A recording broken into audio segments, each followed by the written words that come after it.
Hello, David. Hello, Claire. Hi, John. Claire, are you there? Yeah, I'm here. Good. Excellent. Yes, I'm here. I was just listening to your conversation with Dawn. That's all. I was on mute listening to you guys visit with each other. Did you see that house on Picacho, the site visit, or were you out of town? Claire. Which house? On Picacho a couple weeks ago, a couple meetings ago. That was the one that's next door to Dawn, right? No, what? Never mind. We got to get started. I'll talk to you about it later. Oh, okay. So, okay, it is now 12:45. Montecito Board of Architectural Review consent calendar. Is there anybody here for item C1, please? 808 San Ysidro Road. Anybody? I need Sharon to allow me to share my screen. Sharon, can you? Yep. Okay, thank you. Okay, seeing nobody for item 1, we will give them a couple of minutes to get here. Item C2,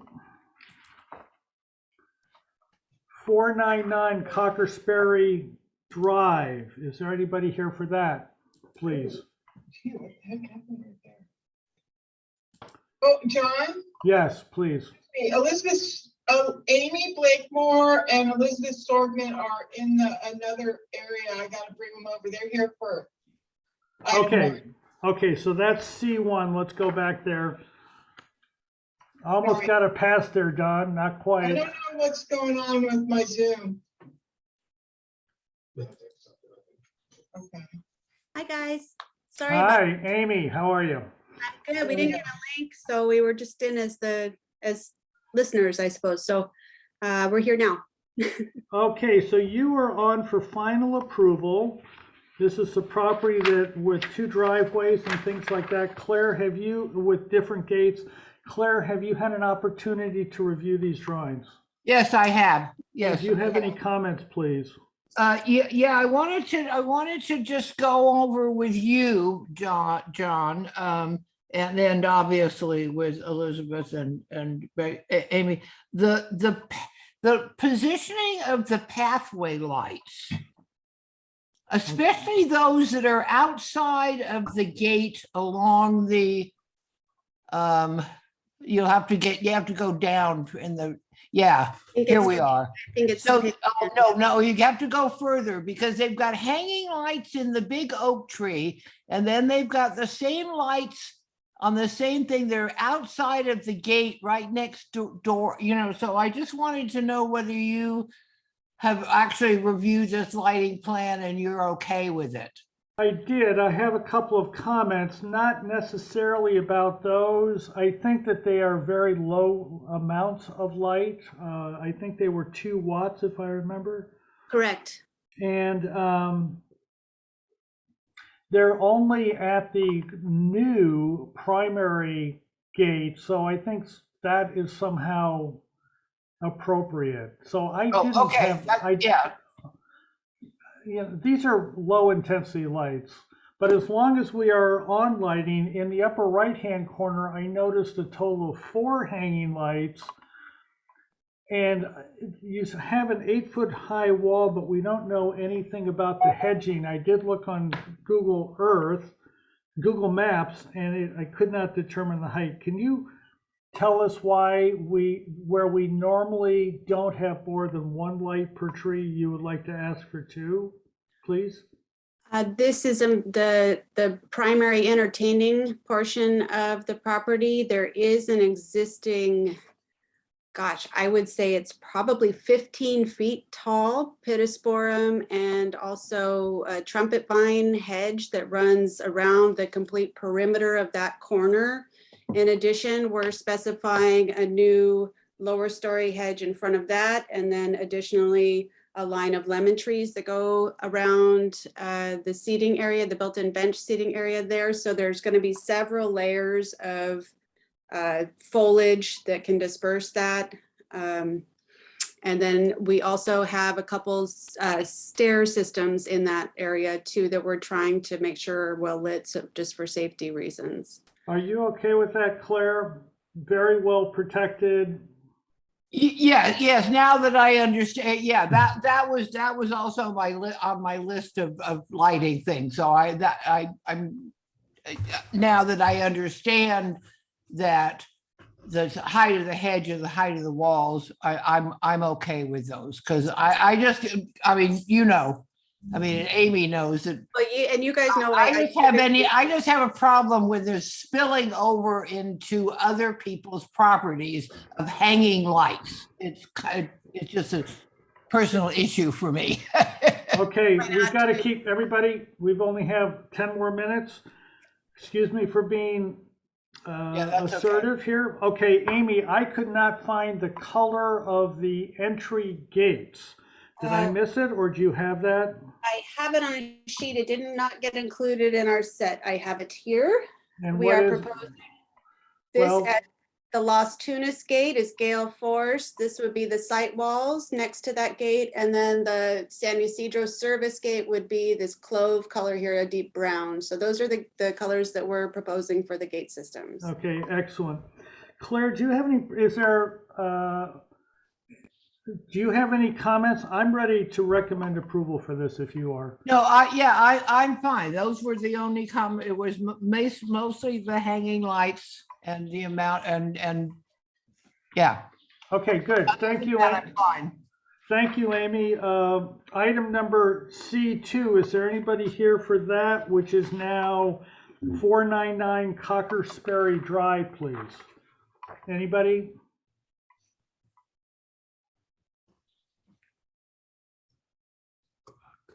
Okay, Dave, can you go to those drawings, please?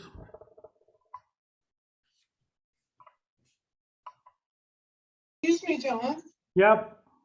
You know, I'm seeing kind of this pattern where people aren't getting their Zoom invites that I had sent. So we may have people patching in. Any way they want to address this, I'm good. I'm just saying they might come in a little late past the time. Okay, Dave, can you click on the drawings, please? Yes. Did you see the minutes, sir? I did. You want to go back and read those? I just want to make sure you're ready. Okay, site lighting is excessive. And, Yes. okay. We're still David, PDF page 40, please. Oh, this is the one. Oh, You know, it looked to me, Claire, I don't know if you had a chance to review this. It looked no, to I me- did. I actually did. I've got a note that I made was 5 pathway along driveway. So I'm okay with most of the lighting, but I don't understand why we need to have 1, 2, 3, 4, 5, 6 along the driveway. Why do we need pathway lighting? I mean, people are going to drive into the garage and park and go into the house. Why do we need those extra lighting along there? And then the question that I had for the applicant was whether Burnham Wood had reviewed this project. Okay, my personal comment is I think I'm going to be okay with it. I think these lights are spread out far enough Okay. that, you know, they're not right next to each other, which they were before. And I think I'm okay with this. And I would be, Okay. Dave, do you want to jump in or you want to stay out of it? Are these path lights? Yeah. Yes. they're Yeah, then I'm pathway. probably okay with it if they're low path lights pointing Okay. down. Okay, Okay. good. So is there anybody here for C2, please? Just to make sure that you have an opportunity to address this if you're here. I don't Okay, hear, John. very good, thank you. And so we will recommend final approval for this. Item C3, Don, you're finally up. Hey, Thank you for your patience. no. Just don't want to miss it.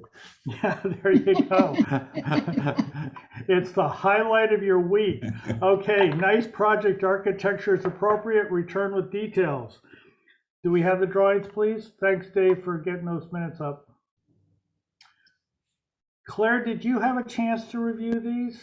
Yes, I reviewed these, and according to my notes, I'm fine with this whole project. And I did too. I did not see any site lighting here, Don. Did you have any proposed that did not get involved? Or, No, here, no, so- it's all done. They're really nice gardens in there right now, and that motor court is done. Okay, so I'm ready to approve this if you are, Claire. Yes, I am. I've got, okay, I wrote down, okay. And so did I. Those were my exact letters. So we will recommend approval for that, Don. It will take us about maybe 15 minutes from now to get through the agenda to get there. To date, they have always accepted our recommendations, but you never know. So if you want to stay around. Okay, Thank you. thank you. Okay.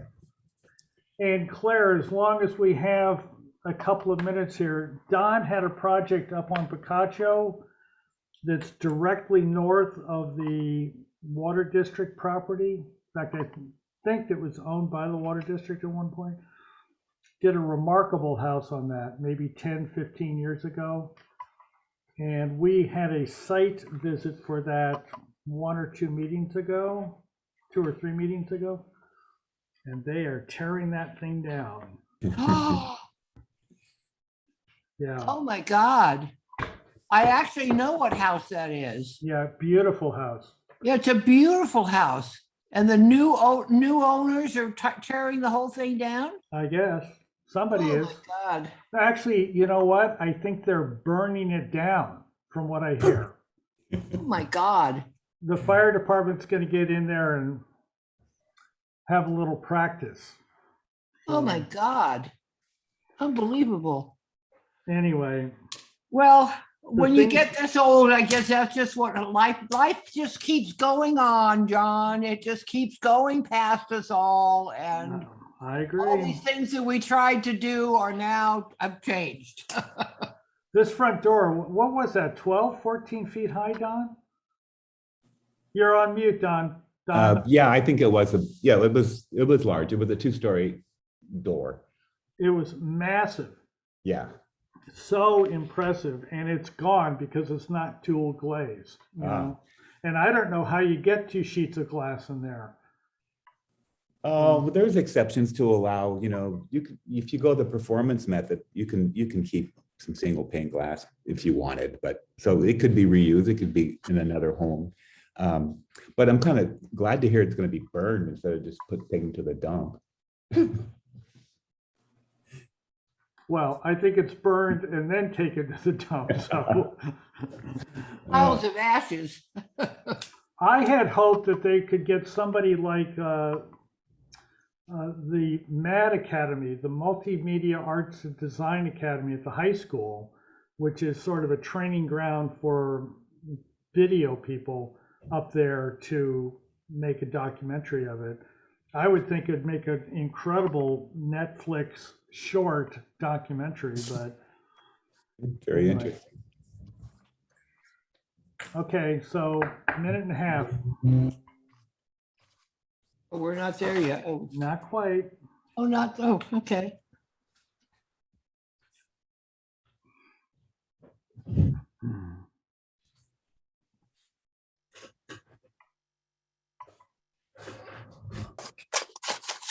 John, Yes, do you see me? This is Elida. Do you see me up?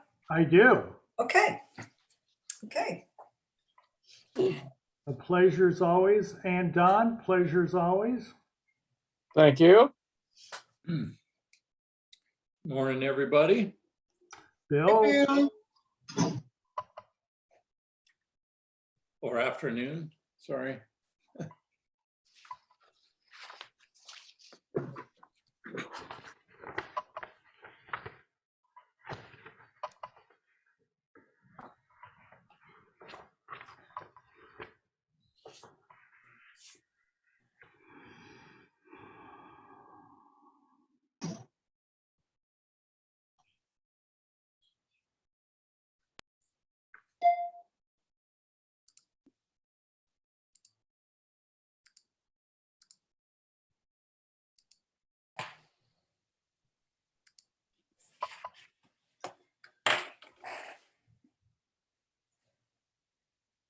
Good afternoon, everybody. It is March 10th. This is the Montecito Board of Architectural Review.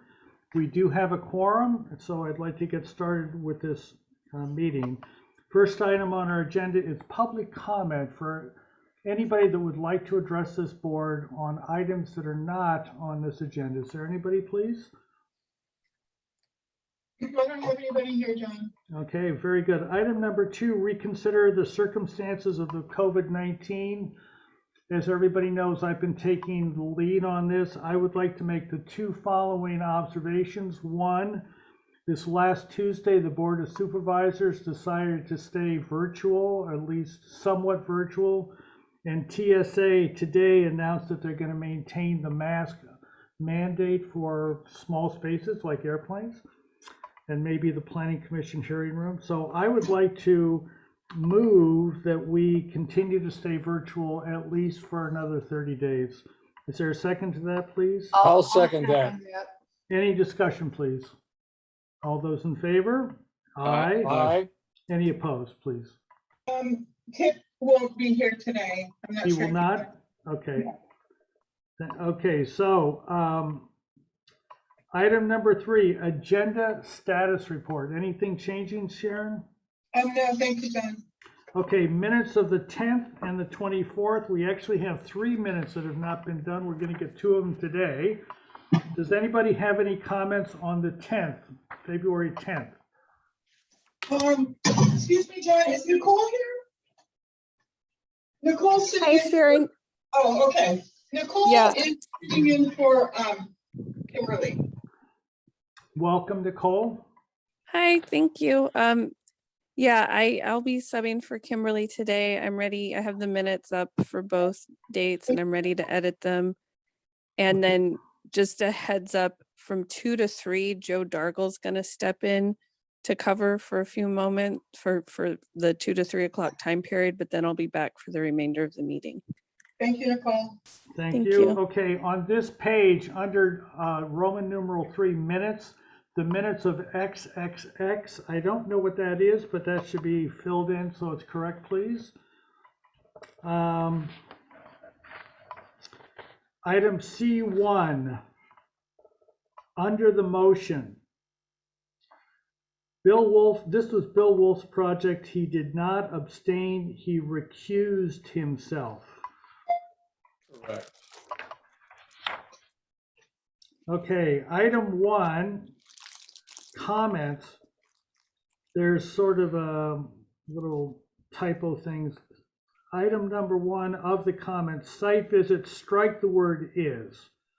Site visit and story polls are required. Comment number 2. This is Sophie Calvin's project down there on San Leandro, the one that had the lower portion in the setback, and we asked her to take the upper portion in the back outside the setback. Comment number 2, concerns regarding massing. I don't remember that. Did somebody make that? Does somebody remember that? No. Nothing? Let's strike that. I don't remember that comment being made, so. Number 2. Number 2, let's just strike that entire comment, please. Okay. Item number 8. Comment number 2. 2 members of the MBAR requested that the architect restudy the molding detail at the entry. Who said that? Does anybody remember saying that? Not me, I wasn't there. I don't remember that. Might have been the trim detailing around there. Yeah, but even, really? Well, I'm trying to remember the project here. 1143 Hill Road. So we leave that in there or strike it, please?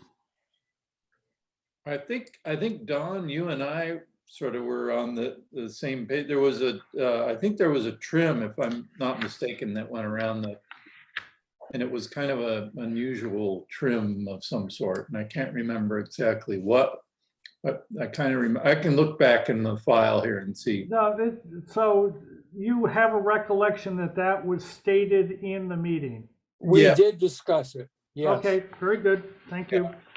The minutes are to reflect what happened in the meeting. Yeah.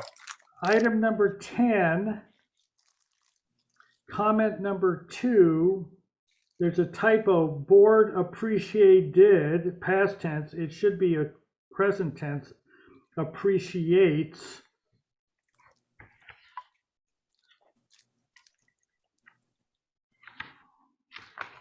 Okay, comment, building item number 13. Comment number 1. Down a little bit farther, Dave, thank you. Site visit and story poles required. Story pole the taller ridges and 4 corners of the 2, and I'd like to strike the words up until the parentheses and add building masses. So it would say story pole the tall ridges and 4 corners of the 2 building masses. And then it would say 12 poles. And that's all I have. Does anybody else have any comments or concerns? Please. I do. No. Okay, seeing none, I would move for approval of the minutes as amended. I'll There's second that. Any further discussion, please? All those in favor? Aye. Aye, All those opposed? Okay, February 24th.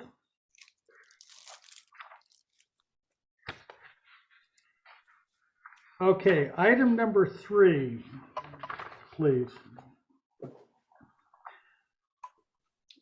At the bottom, it says no action taken, and that is correct.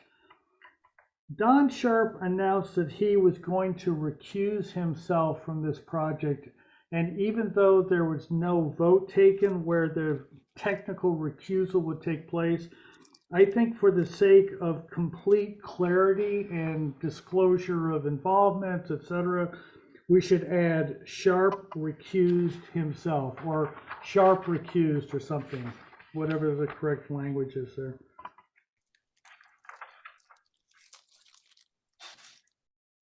What number are you on? Number 3, that was Three. the Oh, number Steve 3, House okay. project. Yeah, no, that's why I was just pulling it out. I was, okay. Item number, just to be squeaky clean, the board's clean, let's keep it clean, let's say, you know. Item number 12, please. We just reviewed this at the MBAR, which we'll see here in the consent calendar. But I would like to add comment number 4. One member could not support project because it is in the setback. Yeah, that was you said that. I Yes. did, and I would like it reflected in the minutes, please. So whatever happens in the meeting is what we should have in the minutes. That's all I have. Is there anybody else that's got anything, please? No, I will move to approve the minutes of February 24th as amended. I'll I'll second. second that. Any, all those in favor?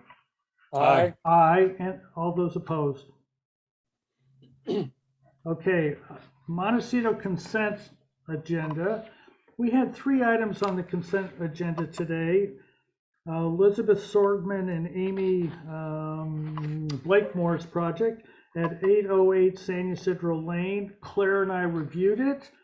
We had some concerns about some of the lighting, but when we heard a greater description of the exact physical characteristics of the project, we felt that it was okay. And to that point, Claire, would you like to make a motion for approval, please? I'll make a motion for approval for item C1 As submitted, right?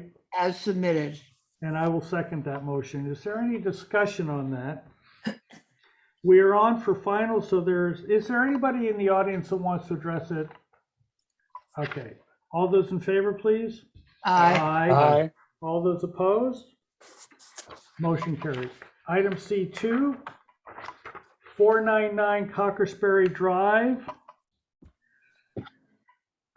The app- Blake Hurst is here now. Oh, I'm sorry. Okay. He was C2. We did review this. We had some questions about the lighting. Claire was more at the site lighting. Claire was more concerned than I was, and at the end of it, I think Claire and I are okay with that.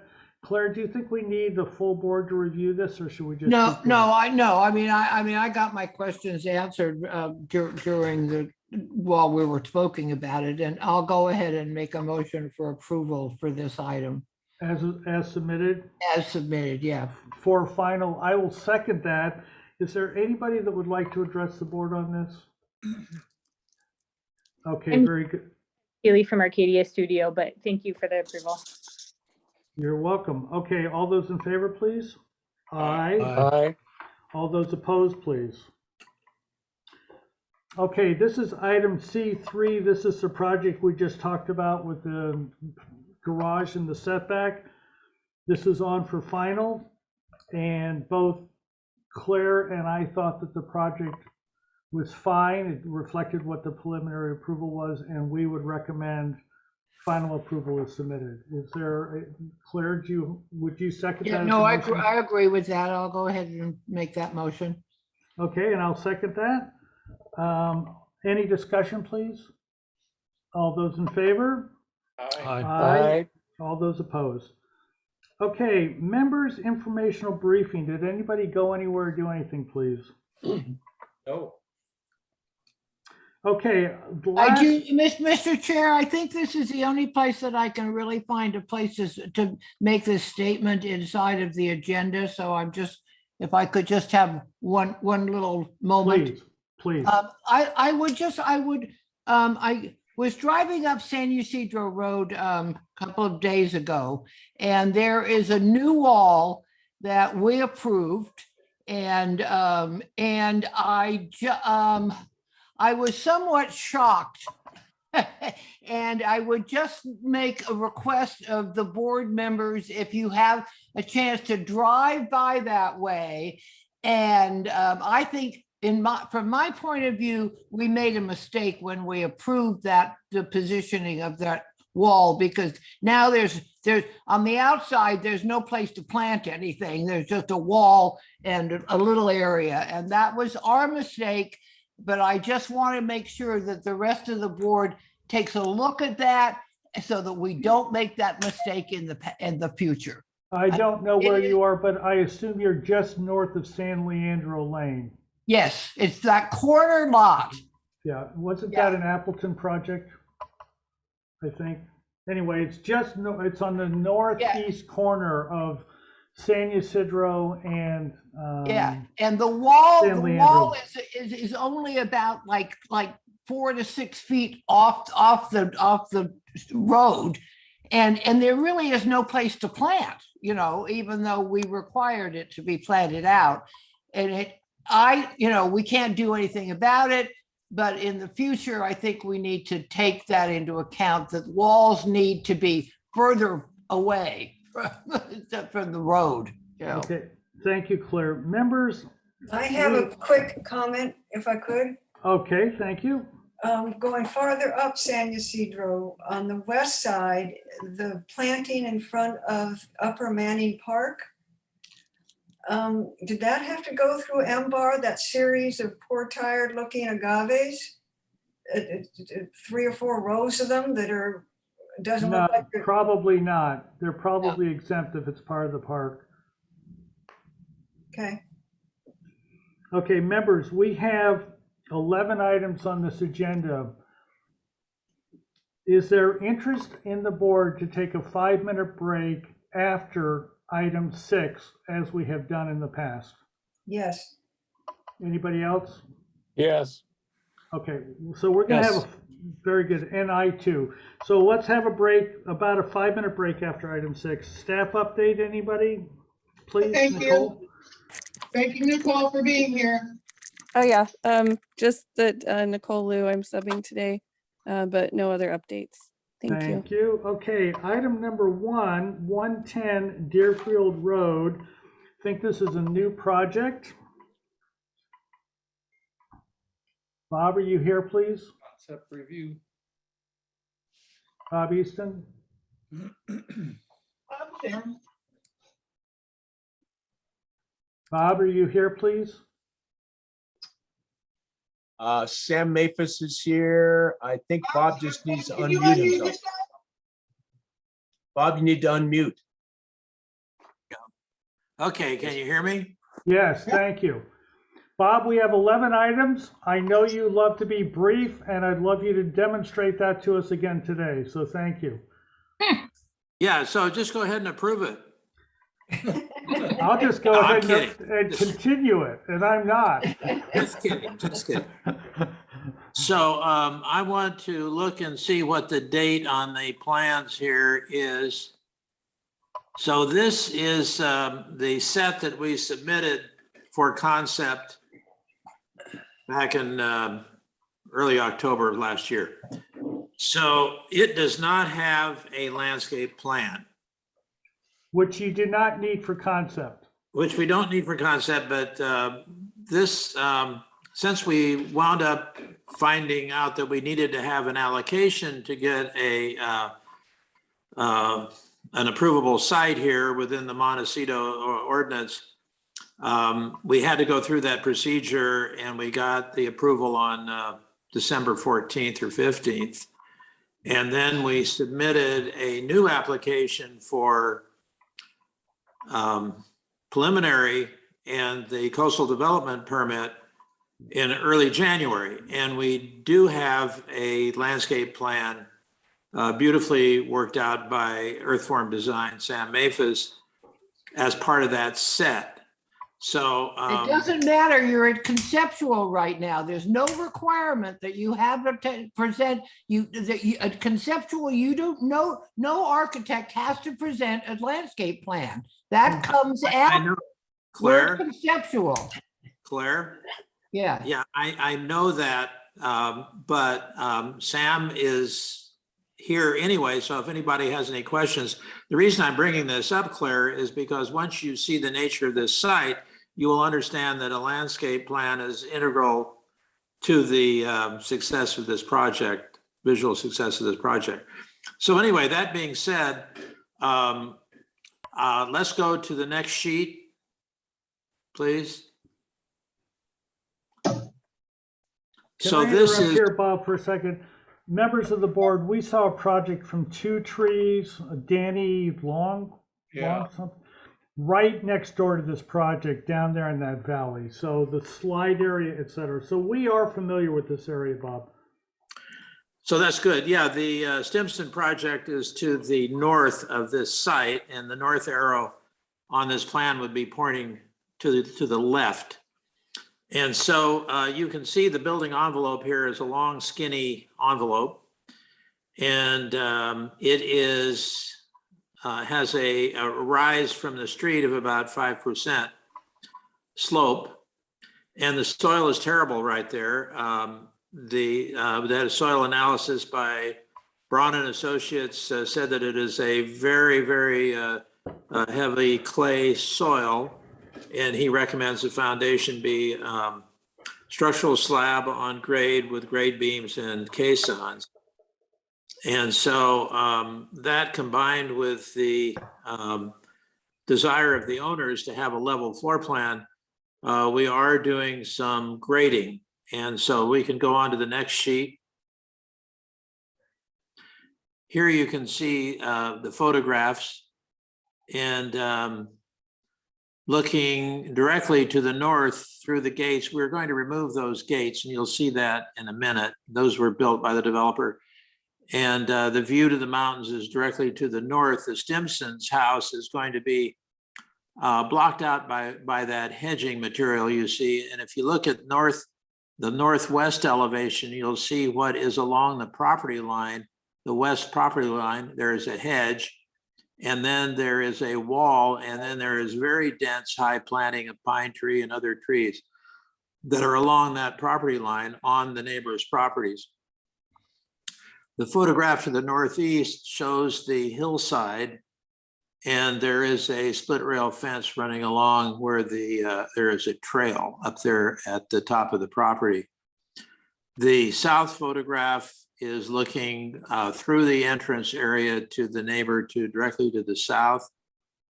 And the southwest shot shows that hedge material that is along the first house that is along that property line.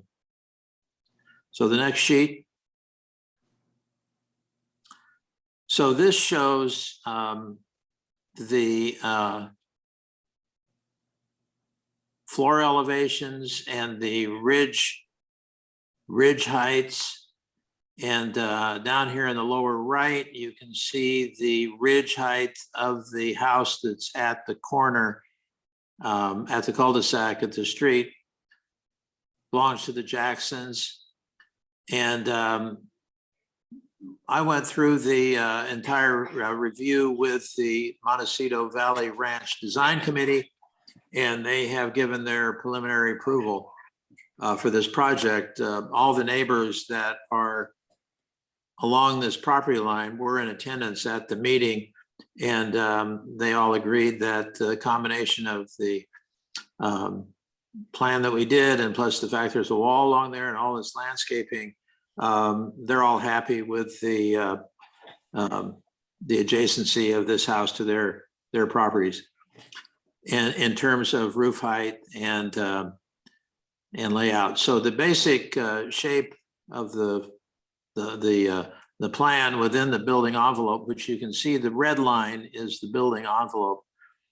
I'm changing the entrance, so we're coming in more due north through a pair of gates into a motor court.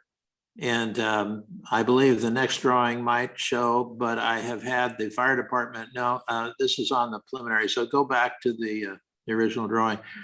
I've had the fire department out, and they have approved this kind of double hammerhead situation for the fire truck.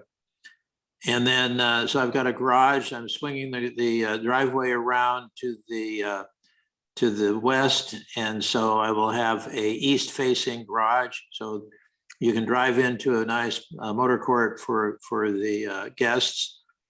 And then the main part of the house, central part of the house, you'll see an elevation is like meant to be the old ranch barn that was on the property, and we've done an additive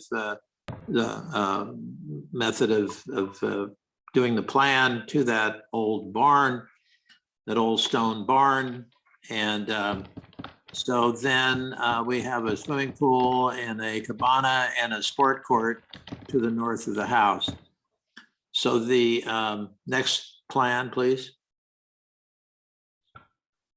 This shows a grading plan, and it shows that we are creating a level site within that 5% slope. So the folks very much want to have a level site, and it makes sense given the soil condition and the nature of the foundation if we're able to build it as a level foundation. So we will be excavating soil at the north end of the lot and then filling at the south end to create this more or less level. The garage will be down 6 inches, but it will create a level pad area for the main part of the house. Next sheet, please.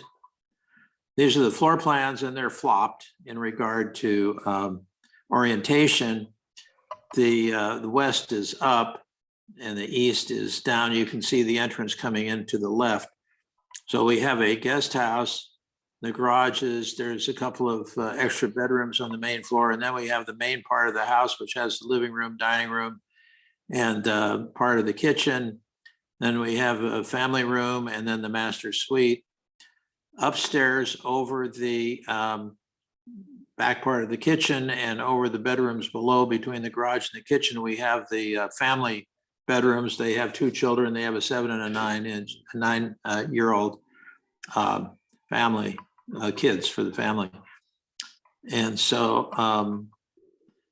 then the master suite and study are out by the pool, and the pool lanai and the sport court. And next sheet, please. So the east elevation shows the length of the building. It really was a challenge to try to get some kind of aesthetic happening out of a long, skinny lot. And but the idea is the old stone barn in the middle, and then additive structure to it. As you can see, kind of creates a rhythm, and materials are traditional Spanish materials. John Ricard is a third generation Santa Barbaran. He's not living here now. He and his wife, who is also a native, wants to move back here. And they like this particular style. They wanted to have a Spanish, Santa Barbara Spanish type of house. So next, and then the west elevation, go back to that elevation, please. The west elevation is 20 feet away from the wall and the planting that you saw in those photographs. You can see the garage doors there to the right. Next page. So the top left is the south elevation. This is what you see when you drive in. And then the next elevation, that colored elevation next to it is the courtyard and the study you can see there. And then there is the black and white drawings or various cross sections.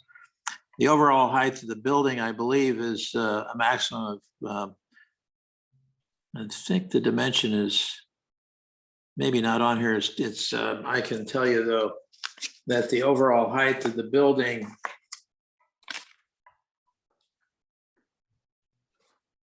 is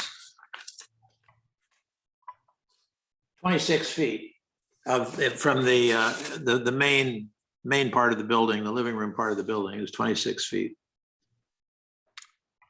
So anyway, unfortunately, we don't have the landscape plan, but as you can see with the configuration of the property, when you're in the house, when you're in the entry courtyard, when you're in the house, when you're in the family courtyard, you're in the pool, what is very important visually is the hillside, which is directly to the east.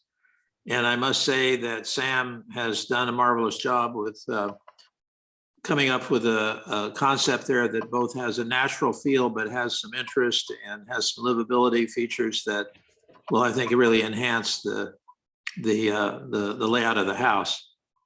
And so I'm hoping that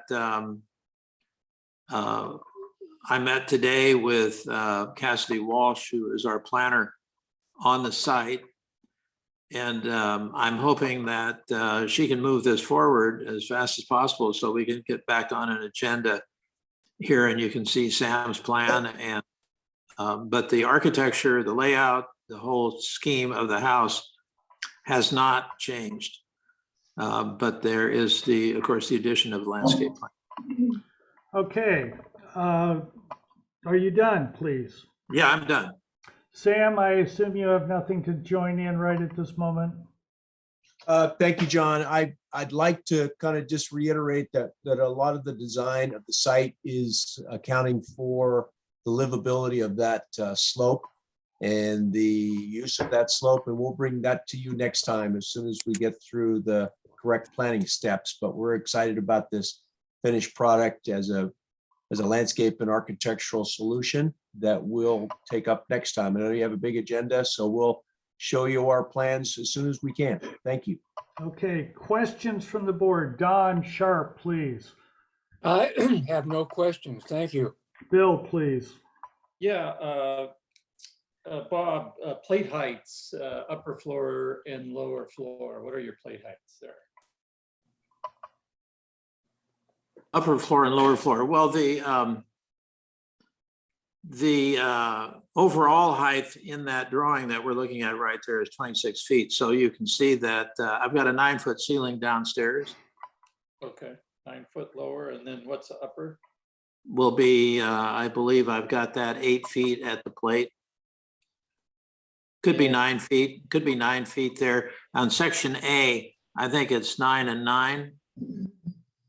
And the garage doors, how tall are those? I don't believe, do I have a section through there? You have them on the elevation. Right. They're on the elevation. I believe that those doors are going to be 7 feet.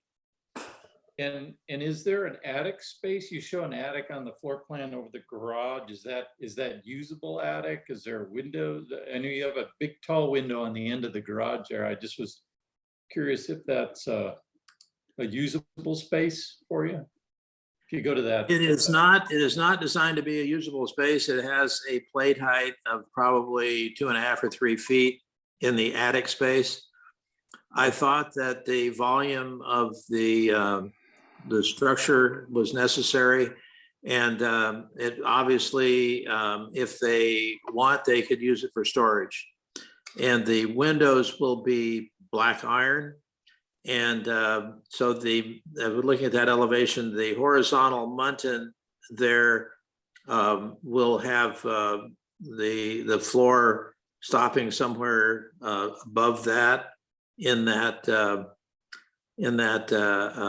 one window there. And so we'll probably have some kind of a curtain situation in the lower window so you don't see the cars when you drive in. And then we'll have some kind of a view blocking up above too. But I think that take advantage of that space as storage would be good. It's unheated. It's not meant to be any kind of a living space. So the floor will span through the window line there. Is that what you're saying? So you have like some spandrel something going on? Yes. Okay. Okay, that was all. Thank you. Mr. Mendro, questions? Yes, is the grading balanced on site? The grading is balanced on site, but it's kind of a wild card because the soil is so bad. I'm thinking that we probably will be exporting some of it because we may want to, and Sam could answer this, but the planting areas that we have around the house, we may want to have some better soil or bring in some enhancement. But basically, I tried to balance the cut and fill. What? Okay. We bring in some sandier material, Dave, because we do have very dense clay. And so we'll try to utilize it in our foundation work with the right blending. But the planter soil, we'd like to amend in the kind of hanging terrace gardens that I'm forming up the hill. So we'll keep it on site, but we'll probably be amending it to make it more plantable. Anything else, Dave? Nope, that's it. Thanks. Claire? Yeah, well, my questions were going to be about grading also, because on the agenda, we've got 2,300 cubic feet of cut and 1,300 of cubic yards of fill. So now you're saying that you're going to balance on site. So I just wanted to, my question was going to be, are you intending to export that extra according to those numbers? Now you're saying that you're actually going to balance it on site. So Sam, I get this is more in your saying, you're the one that's going to have to deal with the grading. So I think back to Bob's first point, Claire, I stand corrected. I mean, there is some export of potentially the bad thick material, and we would be balancing it with some amendments, which would be part of the planting scheme. So we probably do. So these numbers are actually correct that are on the agenda. Claire, my assessment is it's too early to tell. This is a concept plan, obviously. got more work to do on our grading and our balancing and what we're going to be bringing in. So we'll elaborate more. Okay, yeah, I mean, I'm just saying that the agendas, say what they say, and that's why I'm trying to figure out why there's the grading numbers are so large. And what you're saying is that in this case, you're not going to raise the building, you're just going to get rid of the bad dirt. So the bad dirt is really bad, according to Mark Braun. And how bad is it? I think that's what we got to find out. In other words, we need a little wiggle room. You know what I mean? I mean, it's a little hard to know right now how bad it really is. Now, one of the members of the design review committee there at Montecito Valley Ranch, the guy who had the middle house in those 3 houses that you saw along that west line, said that when he graded for his place, and he did it early on in the project, they discovered a big layer of black clay, and it looked to him, and knowing the history of that property there, that black clay was brought in to make a foundation for a polo field that was there. So I don't know if the Mark Braun's borings were extensive enough to find out exactly what perimeter where this polo field was. I don't think it was. I think he just dug a couple of holes per standard process. So I think it's a crapshoot what we're going to get when we start digging into that ground there. Okay, can we keep going then? Elida, please. No comments. Questions? No questions. We just did questions. We are still doing questions. Bob, I see that there are a number of walls that are outside the prescribed building envelope. Do you know as a fact that you're permitted to build walls outside that envelope? Well, the walls, and we are doing some grading outside of the building envelope because everybody on the Montecito Valley Ranch Committee said, of course, they all graded outside of the building envelope for their driveways and their gardens. And so they were not concerned that we were proposing some grading outside of the building envelope. I'm not trying to build walls. I do have what is a curb wall down along the west line. What I'm trying to do is create a drainage channel between the existing wall and our driveway at the south end and a garden wall at the north end. But that's basically a curb wall. So we will be able to contain the drainage on the side of the building. You can see on this plan, there is an existing drain line that runs parallel to that west line. And you can see at the north end, there's a catch basin that picks up a drainage line that's coming down from the east. And then it goes all the way out toward the south end where there's an existing catch basin and drain lines that are existing that do exit out onto the street. You can see that there at the cul-de-sac. And so what I want to do is preserve that line and not dig that line up. I don't want to fool with that line, but I would have a separate kind of curb that would create a channel for surface drainage that would be able to run along at the same elevation as the existing ground at the site wall. Okay. So that's really the only wall that I'm talking about being outside the building envelope is a little short curb wall that runs along that parallel with that property line. Okay, so is there anybody in the audience attending this Zoom meeting that would like to address the board on item number 110 Deerfield Road, please? John, I have somebody on the phone that I'm going to ask to unmute. Can Gilead can you please hit *6 to unmute your phone? I'd like to know what project you're here for. If you could let us know, please.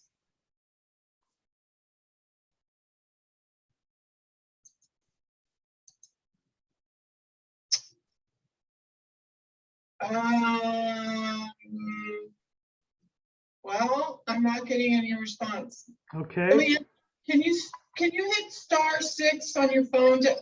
Here we go. Can you hear us?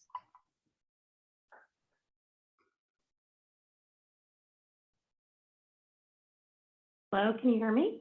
I can. Can you please tell me what project you're here for? Yes, I'm here for project number 1. Oh, okay. and do you have any comments, ma'am? I don't, thank you though. Okay, thank you very much. Thank you. So I'm going to close public comment. Members of the board, as we all know, 2-story buildings are going to have story poles, so we're going to get out on the site at some point. And let's go back through the same order. Don Sharp, please. Do you have any comments about this project? Thank you. Yes, my only concern is the height of the garage plate height being so much out of proportion with the garage door heights. But Bob explained that that was done for a reason, proportions and so forth. So other than that, I have no negative comments. I think it's well thought out. It ought to be. It's a tough site. Bill, please. Yeah, I think Don, you hit the nail on the head. I agree with that. I think, Bob, maybe there's a way to help soften that side, maybe do a little lattice trellis element over the garage doors. The proportion, I think, between the height, and maybe you go to an 8-foot door instead of a 7. It's just the height of the wall in relation to the door, I think, looks a little peculiar to me. I like the general massing. I think the east elevation and the south and the north are good. The west side, I would encourage you to look at maybe a little more undulation in the wall face there. It looks pretty flat. I know you've done a decent job of trying to jog some of those elements, and maybe it's adding a gable somewhere or something, but if you look at it in plan especially, it's very flat against that face. And I know that's going to be a side that not many people will see, although the neighbors in front from their backyard will be looking right at it. So maybe I would encourage you to play with that west elevation a little bit more with undulation on that. Also, you know, the devil's in the details, obviously here. I don't think you're showing your steel sash doors and windows on the back side and how those lights are going to be divided, and maybe your locations of gutters and downspouts you might want to rethink, like the one at the garage there. But generally speaking, I like the direction you're headed, and I think once we see the story poles, we'll know even better. Thank you. Dave Mendro, please. Yes, I too think that the mass bulk and scale and the architectural style all appear to be going in a good direction, but that does need to be reviewed on site for the story poles to confirm it. And my other concern would be the grading. And my understanding from what you've told us is your goal is to balance on site, but you may not be able to achieve that depending on the quality of the soils. But I would encourage you to balance on site as much as you can. And those are my comments for now. Claire? I think they're pretty much similar to all the other comments. You know, I think that this project, we need to schedule the story poles and move it along. Elida? I think it has a lovely feel. I'll be eager to see Sam's landscape plan, even conceptual. It sounds like he has his hands full with the slope. That's all. Thank you. I have several comments. Number one, Bob, I think that the east elevation is lovely. I think you have a split personality of a house here. The west looks like a completely different architecture. Maybe it's bedrooms, maybe it's the excuse is it's utilitarian, but it looks like 1970 something, where the other has a very old feel. I'm hoping that you can take that comment back to your clients and find a way to enrich in that west elevation so that it's more of a uniform look. That's number one. Number two, I am somewhat concerned about the grading. I am not at all convinced that you really know what the implications of that are yet, whether or not that's going to require some walls, 2-to-1 slopes, things of that nature, some kind of catch basins on this slope, the drainage channels, the property, I think it's 2 properties north of yours had a fairly nasty landslide, so I'm sure that everybody's going to want to keep that water off of that slope to the greatest extent possible. Exactly how that works, whether or not there are the requirements for walls that may or may not be outside the building envelope, that may or may not be allowed given the conditions of approval at the time of the lot split. So having said all that, yes, we do need story poles. I think it's fairly obvious where we're going to get those.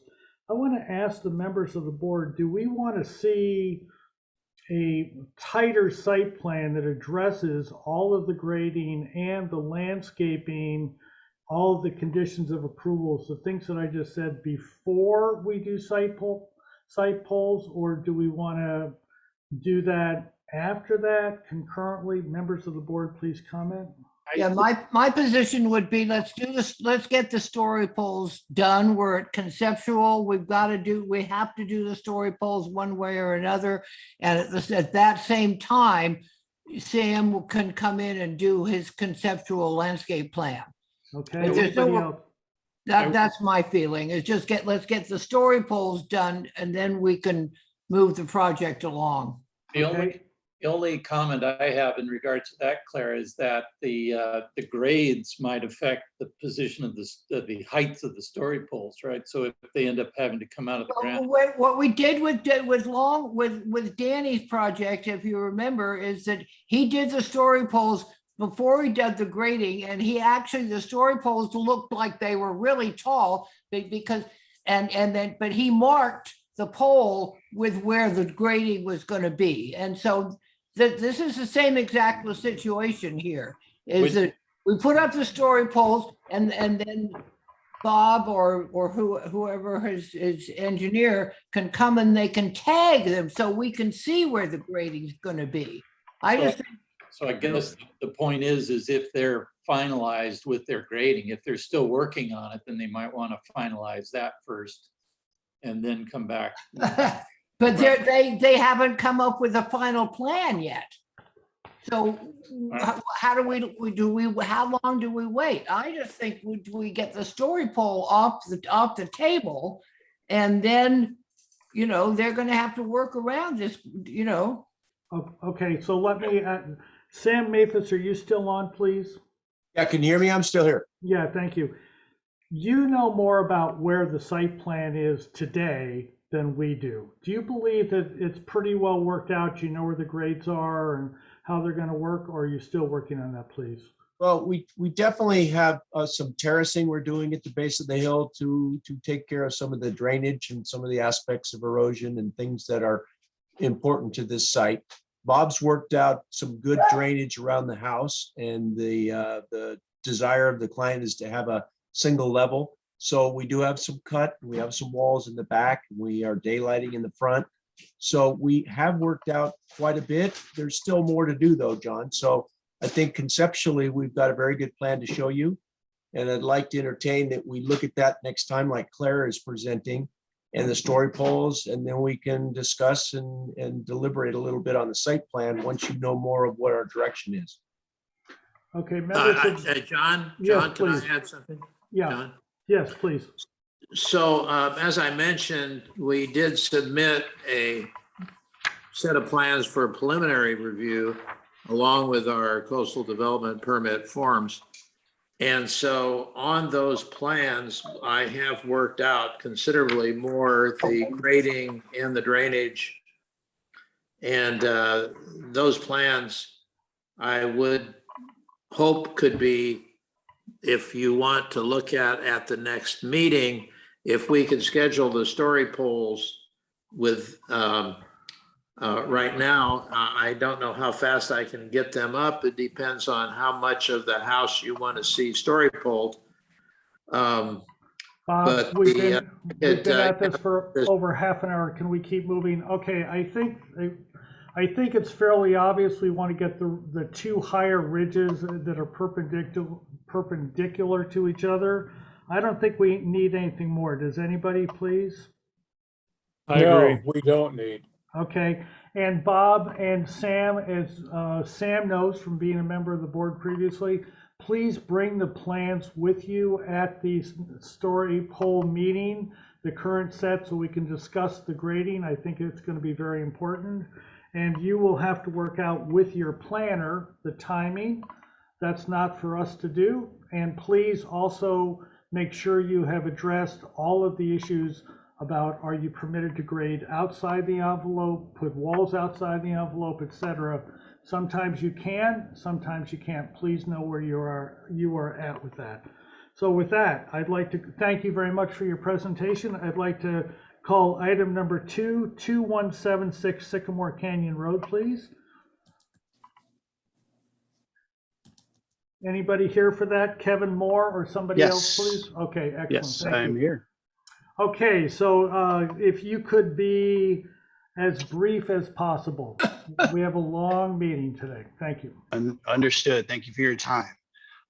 This is an addition and remodel to an existing house along Sycamore Canyon between where Barker Pass dead ends into Sycamore Canyon and Cold Spring School. If we could go to the next page, please. Thank you. This is a aerial of the existing house. To the right is Sycamore Canyon.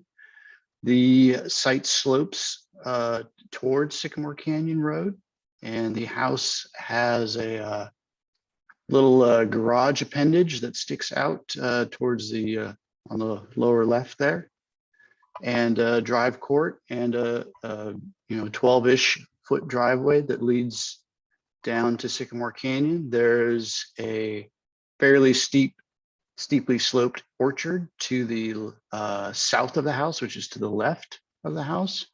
The house itself sits on a little cut pad, and then there's another little drop off that's covered in ivy there to the right of the house, and that sort of austere landscaped area. And then there's another flat-ish pad just to the right of the cursor right now. Yeah, right there. And the plan is to remodel the existing house, put a little addition onto it, and then where the cursor is, add a 3-car garage and eventually an ADU behind that garage. You can see the orientation of the house is a little odd. It's kind of skewed. You would think that it would be more parallel to Sycamore Canyon and more parallel to the mountains, but it's actually oriented, we think the original orientation, the idea was to look straight at La Cumbre Peak. Unfortunately, today, in today's world, lots of mature trees are actually blocking that view of La Cumbre Peak. So the views are really more towards I guess the north in this view, which is towards the right and over Sycamore Canyon Road. So we can go to the next slide. This is just some context imagery from Sycamore Canyon. You can see number 1 is the driveway entrance. There's some existing site walls there that curve up and into the site, and some pretty large trees and the makings of a hedge there. And across the street, you have kind of a mix of 2- and single-story houses, and that's that. And go to the next slide. There's some additional photos of the area. In the lower center, you can get a sense this is kind of a drone shot of the existing house as it sits today. So you can get a feel of what it looks like. So, okay. And here's the survey. So you can see that steep slope coming down from the left to that pad where the house is, and then another slope, and then another small pad where our eventual garage will be. And then just a site plan, existing house, and the proposed site plan. So you can see that if you flip back to the existing site plan, you can see there's that the existing garage projecting out there. That the plan is to convert that into a children's bedroom wing, and then we would reconstruct or build a new garage lower down on the site. If we flip to the proposed. And then the addition largely happens in that northern corner of the house. And the concept there is to create a great room out of a bunch of existing rooms. So we can go to the existing floor plan there. So you get a sense it's a really, sort of chopped up house, lots of different rooms. And the idea is to consolidate some of those rooms. And then if we can go down, let's see, to the proposed floor plan number 12 there, and create a little bit more open concept, great room that fronts the view side of the house and looks out towards the mountains.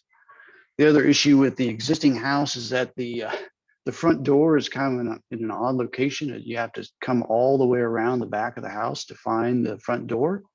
So it's not a particularly intuitive process. So the owners on part of their wish list is to create a very defined entry point. So what we've done is to create a small addition in the lower right-hand corner of the house, which projects outward slightly to signal that is the entry, and then also to add a stairway essentially to bring you directly to that door, so it becomes a much more obvious entry point. And then we can go to the next slide. Yeah, and then these are the proposed elevations.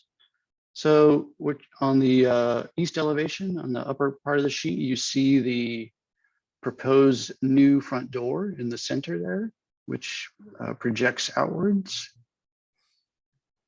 And then to the right of that, you see how we're going to extend the plate height of the existing living room area, and then as a part of the addition as well. And the concept for that is to try and create a difference between that great room and the existing ridge line, and pop that up, which will also allow us to get a little bit larger windows and doors facing the beautiful mountain view. And by doing that, we can also create a sheltered outdoor living space on the view side of the house. And then the rest of the house, the exterior is, updated doors and windows around the other sides of the house. And if you go back to the cover sheet, that perspective drawing really tries to get across the hope for the eventual feel of the house. So a combination of materials, some sandstone, some vertical siding, and some nice steel doors and windows, and some exposed structure on the outdoor living space. Does that wrap it up? Yes, I'm here for questions. Excellent. So members of the board, let's start with Claire. No questions, John. Elida, No questions? Don, Yes, one question. We see the wood siding on the entry and living room Mhm. side. Is that going to be repeated around? You mentioned it sporadically, I guess, but is it going to look too much like an addition with the wood? The goal is to use the wood in this area of the house. The rest of the existing house is plastered. So we would likely do a skim coat over the existing plaster, Okay, if that thank you. helps to answer your question. Yep. David, Are you proposing to change the fenestration on the existing house or leave it as is? Fenestration meaning Doors and windows? Doors and windows. Yes, those will be replaced and modernized. And are they going to match the new addition, and what are they? Yes, so the materials will match. And so we have on the addition in the great room, we're shooting for essentially a steel door and window system. And you know, we would hope to be able to do that in the areas of the in the bedrooms as well. But at the very least, they will match in color and dimensions. Okay, thanks. Bill, Yeah, I think my questions are similar to what Don and Dave are heading toward. You're trying to match, you know, the materials that you're going to use to match the existing house with the addition. You've got the steel sash windows, you've got new wood, but you're not going to carry that around in other areas of the existing house at this point. Correct. The owners like the idea of having difference in materials throughout the exterior. It is just, you know, 3 materials, so plaster, some vertical siding, and some sandstone. And then the roof material, is that standing seam or is that? It is. Shingle? So the whole roof gets redone in a standing seam? Yes. Okay. Then what's happening at the driveway now that you're taking the parking away? Are you still allowing for some parking up at the top there for guests? Or We can go to the 7. There we go. are you So doing the Mhm. concept is we would be reducing, and we have an updated set now. We'd be reducing the paved area in that existing driveway turnaround, which is by the existing garage up top there. So you're not And showing create, no, not yet. So we would make it, we reduce that area, and that's really not necessarily for parking necessarily. We're hoping that guests would park down below, just above to that where that car is in the driveway, and pulled off to the side there, and then proceed up the stairway to the main front door. So the flat area that is the drive and the access to the garage would become planting? Is that what you're saying, yard area? Or It would, as driveway? the hardscape would be reduced, and we'd get essentially a planted area around that and up against the house. Okay, all right, that's it, thank you. I did not see an FAR calculation. Did you do one, please? Yeah, here, John. And can you zoom in on the upper part where it says size of lot? It's over 41,000 Square feet. It says gross acres, size of lot, 41,000 acres. square feet. Okay, this needs to be 0.93, and when we change that, it turns out that the FAR is 101. So, okay, please correct that in the future and get that actually onto the plans. Now, is there anybody in the audience that would like to address the board on item number 2, 2176 Sycamore Canyon Road, please? I don't think so, John. Okay, closing public comment. We'll go back through the same thing. Comments about this project. Where do you think it should go from here, if you don't mind adding that to your comments? Claire. Claire. Well, actually, I had just had a question. When we were talking about the parking, I noticed that there's a wall that's being proposed above the new driveway to the garage. Hmm? Yeah, That's- there it is, right there. How large is that wall? How tall is that wall? What's going on? So the wall is slated to do something like this. And we'll likely have a second wall kind of coming in behind this to terrace that. We're trying to keep this wall to, 5 feet in height. So then you're proposing that another wall that's going to hold up, I think it's the future pool. Mhm. So you're going to have 2 walls in there. Correct. And we're not quite there yet with our conceptual grading plan, but that's the concept, is that we'll likely have a second wall that comes in like this to help break that up, so we don't have just a massive retaining wall. Okay, so you need to get all that information before, when you come back, you need to have all of that so that. Correct. We'll come back with a conceptual grading plan and a schematic grading plan at that time. That's all I had, I just all of a sudden got concerned with all of that. Elida, please. Mine is more of a question as well.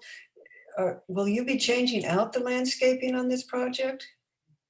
So we'll be coming back with the landscape plan as well. It'll be focused mainly around the structures. Okay, thank you. Don, please. No comment, thank you. David. Well, to start to add to what Claire just said, for the next round, I really need to understand the grading and the amount of paving too. I have concerns about the amount of grading and the amount of paving that's being proposed, especially since you're proposing to keep that upper area right now that it serves the existing garage. So I'd need a lot more information on that. I am concerned about the mass bulk and scale of the addition. Is this very visible from the neighbors or from the street? No, if you go back to the photo sheet, there's a shot looking up towards I think on page 3 there. So if you look up the driveway and let's see, This one here? Yeah, that's the driveway, looking up the driveway. So it's well screened, and also the topography also helps block the house view. Visible. So you're saying all the way around the house, it's well screened from the neighbors and from the street? Yes. Okay. I still do have concerns about the mass of the new addition relative to the existing house, and also the way the materials and, having the wood siding and then the plaster. So I would ask you to really address that as you move forward. I'm not totally convinced this works, but I'm open. But I do think if the fenestration matches throughout, that might help, other things like that. But I think we need color renderings or something to show us the materials and how all this comes together. But in general, I'm interested in this idea, and I think from a plan perspective, what you're doing is great. It's just how all this comes together in a cohesive way, and we'll need to see that next time. Thanks. Bill? Yeah, I totally agree with Dave on this. Yeah, I think the floor plan is fine and the additions are positioned fine. I appreciate you opening up that parking area to more plant area and not having paving going right up to the building. But in terms of the mass, I don't know if it's only just the materials, but the roof elements obviously are very different. You've got gables added. It looks very much like an addition, which unto itself is attractive, but plugged onto a totally different style home. And I think I would like you to try and get some of those things to be a little more cohesive. They don't really blend together very well. The height of that porch roof, a little tall in relation to a person. If you scaled a person on there, you'd see how tall that really feels.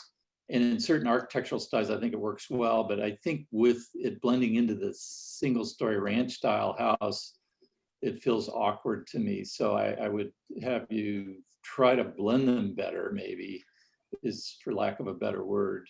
I like the little rendering, but as Dave mentioned, if you do a rendering, maybe show how it ties in with the existing house a little better than that one does. It really only shows the corner of the new addition.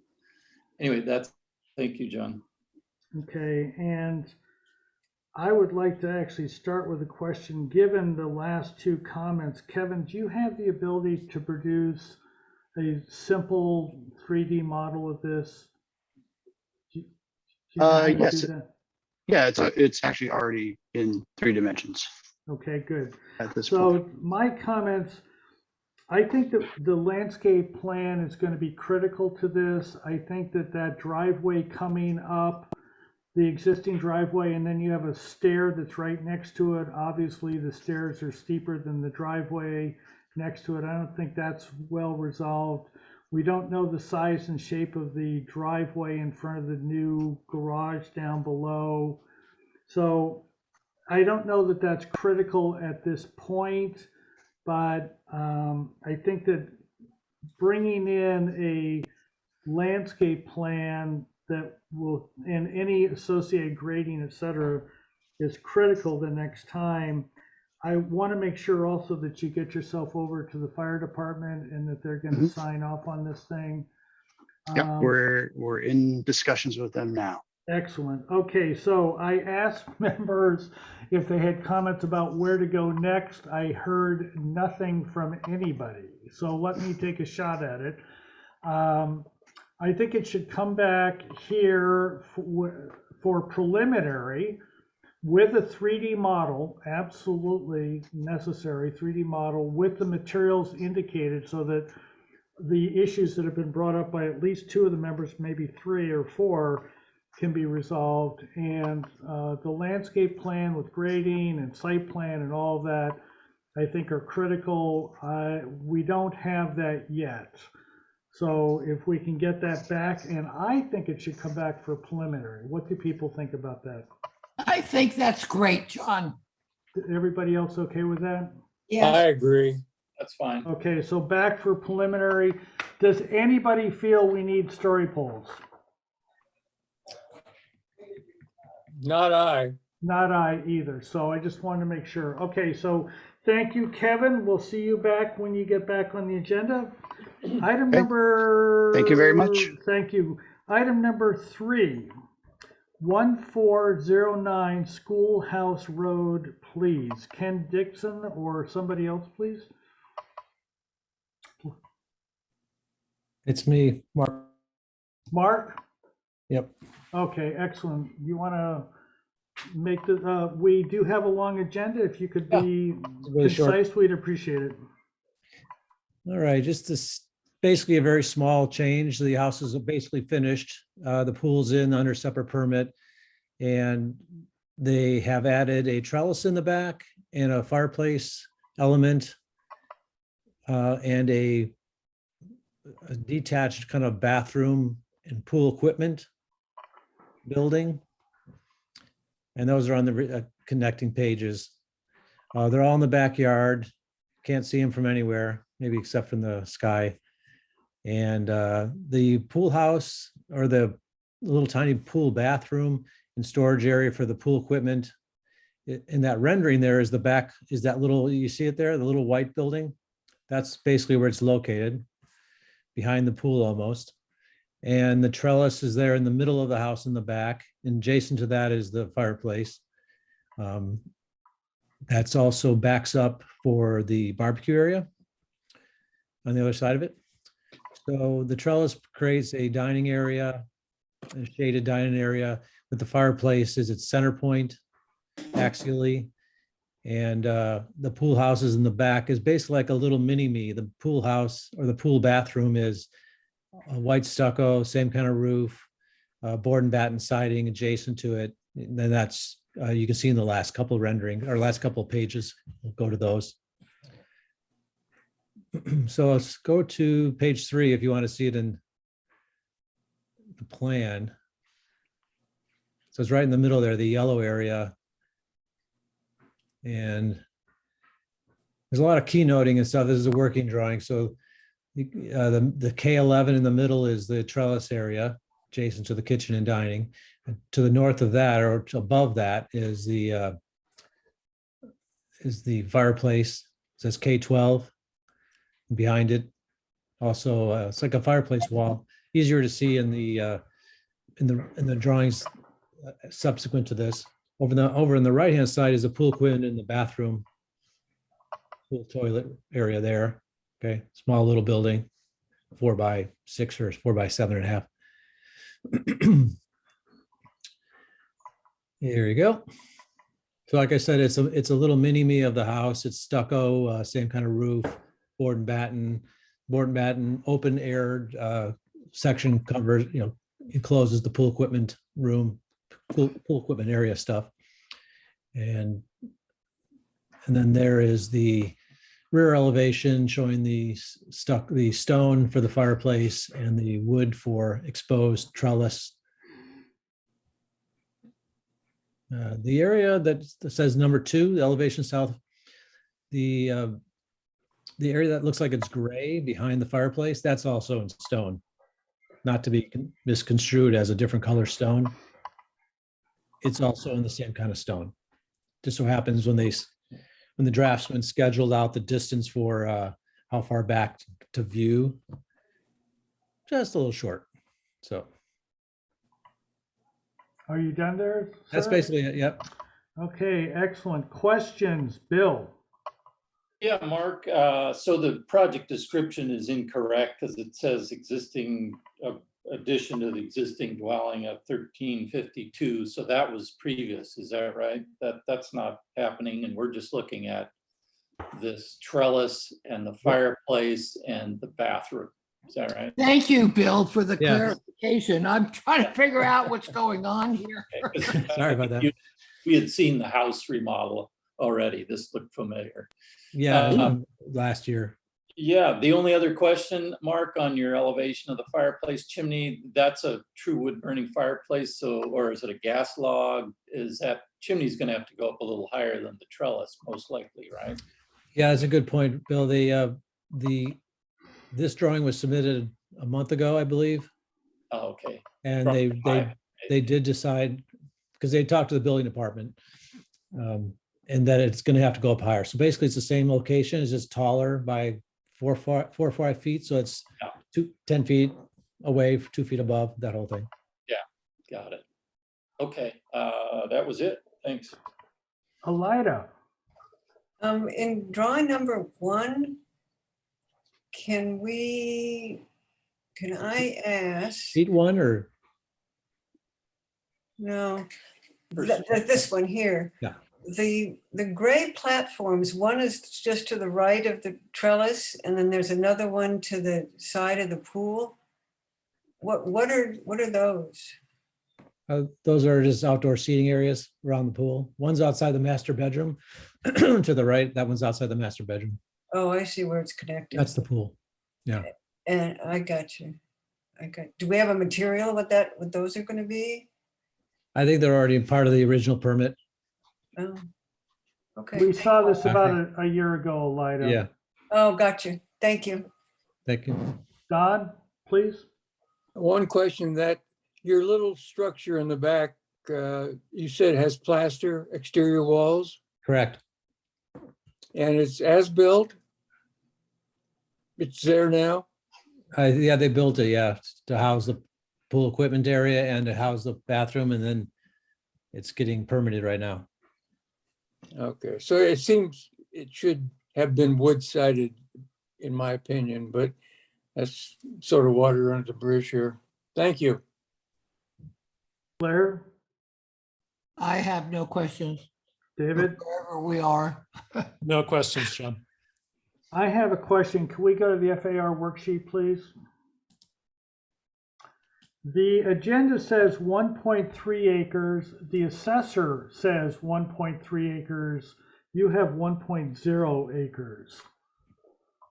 Did you realize that? Did not, no. Okay, when you do that, clearly we're going to drop in under 100, but just Okay, could you correct that just so we have it? sure thing. We do this for more than approvals. People will Oh, yeah. look at this in 5 years, et cetera. Okay. Yeah, okay, thanks. So are there any questions from from people attending this Zoom meeting for item number 3, 1409 Schoolhouse Road, please? Nobody has their hand up, John, thanks. Okay, I'm going to close public comment.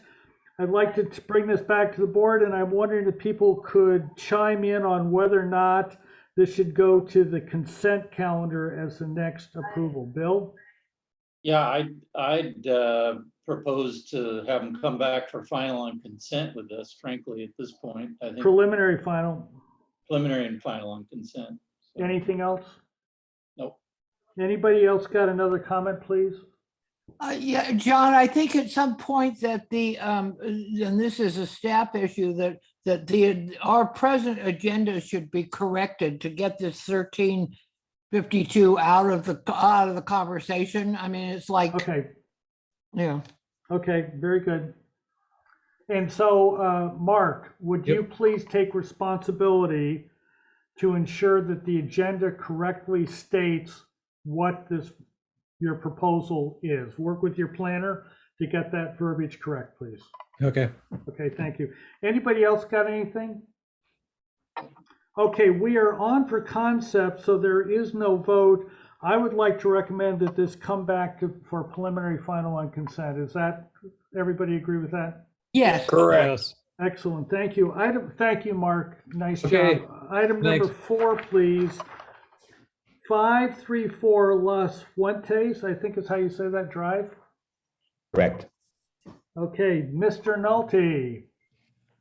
All right. So Burnham Wood, we've been to the committee there and have an approval. So new owners love the house, but this needed a couple of changes. So consists of a bay window in the living room to provide an area for a card table, and a little bay window. Maybe go to the floor plan. Here's the site plan that shows the areas of the work. It's a small change in the bathroom, and then the dark shaded area there is an extension of a library off of the master bedroom. There's a photo board if you can find that. There's The photos? Yeah, there was two files were sent. There we go. So from the street on the left side there, number 2 looks at the area where we're adding the bay window off the living room. And arrow 4 looks at the master bedroom where we're adding to a small 250 square foot addition. We're matching all the existing details. To the left there is where we're adding the bay window on the large opening. Another shot of that. That's the screening along the street. And then the master bedroom addition is right behind those olives right there. And there's the room where we're adding on the right on those 2 doors. Is that it, Don? Yeah. Wow. Big project, John. Well, they're former clients and they moved in here and sold their other house that we designed for them years ago. So we're helping them out with it. Okay, maybe you could consult with some of our other applicants on brevity. Yeah. Okay, so let's see. Let's start with Bill. Questions? I don't think I have any questions. I'm just looking. No questions. Yeah, no questions. Yeah. Okay, Dave. Just want to confirm that you're matching all the existing materials and finishes and colors and everything. Yes, and even to the point of we're going to match the roof, which has some age on it, some lichens, and so we have the builder working on that, trying to source some materials, or I'll start some aging process on some newer tiles.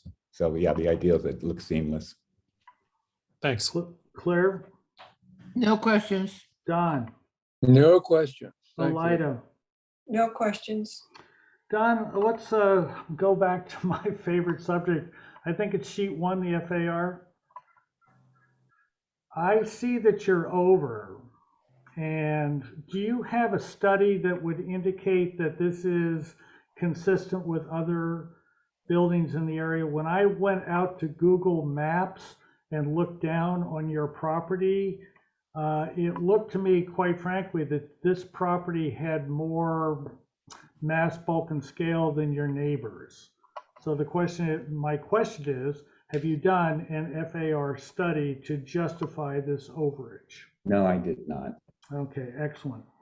Thank you. Item now, public comment, please. Item number 4534, Las Fuentes Drive. Is there anybody that would like to make comments to the board, please?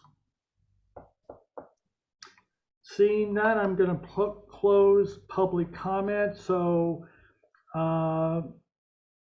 let's again go back. I think that we should also have comments about where this project goes next. Bill. Yeah, so maybe a little bit of a question. The additional square footage, and maybe you haven't studied this, Don, is how much is that bringing the FAR up by? It's 289 square feet. John, you might even know the math. I did not do that calc. What's that? I did not do that calc. So, I mean, if it's already 120 and we're adding and now making it 124, you know, that kind of a thing. So I like the massing, I like the addition. The only question I think is the FAR. And if we can determine that that is compatible with the neighborhood, I would be willing to approve it. Otherwise, we should probably see the study before we give it the approval to go forward. And you could certainly come back, you know, it could be a preliminary and final on consent if we felt that it was comfortable and close. So that'd be my thoughts. Thank you. David? I have nothing to add to Bill. Bill covered everything. Claire? I think this should come back for preliminary final on consent the next time it comes in. I think to ask this applicant to go through a study of Burnham Wood when Burnham Wood is already approved this project, and that we know that Burnham Wood generically is it's larger than the rest of the community. It was just designed and built that way. And there's many houses that are over the FAR. We see them all the time. And I don't think to hold up this project for 289 because it's slightly over the FAR numbers that we work with is appropriate. I just think given what we've been dealing with agendas and things, that this project is fine. From my point of view, it's not going to make any difference to the size, bulk, and scale of the rest of the community, and it should just be moved forward. May I add something real quickly? I'm sorry. Let us finish our comments, Don, Okay. then you get a chance. Okay, Don Okay. Chair, please. Yes, I agree totally with Claire. Preliminary final on consent is where it should go next. It's a good project. Elida, excuse me, Don, I support both Don and Claire on this. Just move it along. and I have been very particular about the FAR. I think it probably can be justified. I think for consistencies with other approvals, having a study is not that difficult, and I will not vote for it without a study that justifies it. So Don Nolte, you wanted to respond to the board, please. Well, I just wanted to point out that the Burnham Wood HOA guidelines allow 6,000 square foot homes, and court sales were done years ago. And so we're at 118 right now, and the addition brings it up to 1.24. Okay, so what I think we should do with this is, Don Nolte, I'm hoping that you can do a study and submit that. I think it should go on to preliminary final on consent. And if it is over you provide no justification, since I normally do that calendar, I will probably kick it up to the full board if it's over and let that happen right there. If you can show that it's under, I'd be happy to vote for it. So I think it's a nice project. Okay? Understood. Thank you. Next project, please, number 5. 1423 East Mountain Drive. Chris, are you here, please? I am here, thank you. Okay, excellent.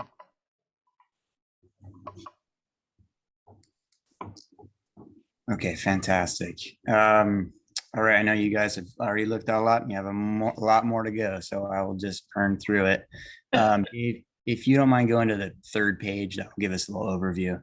I'm going to start just with the FAR just to get that off the table. Okay, perfect.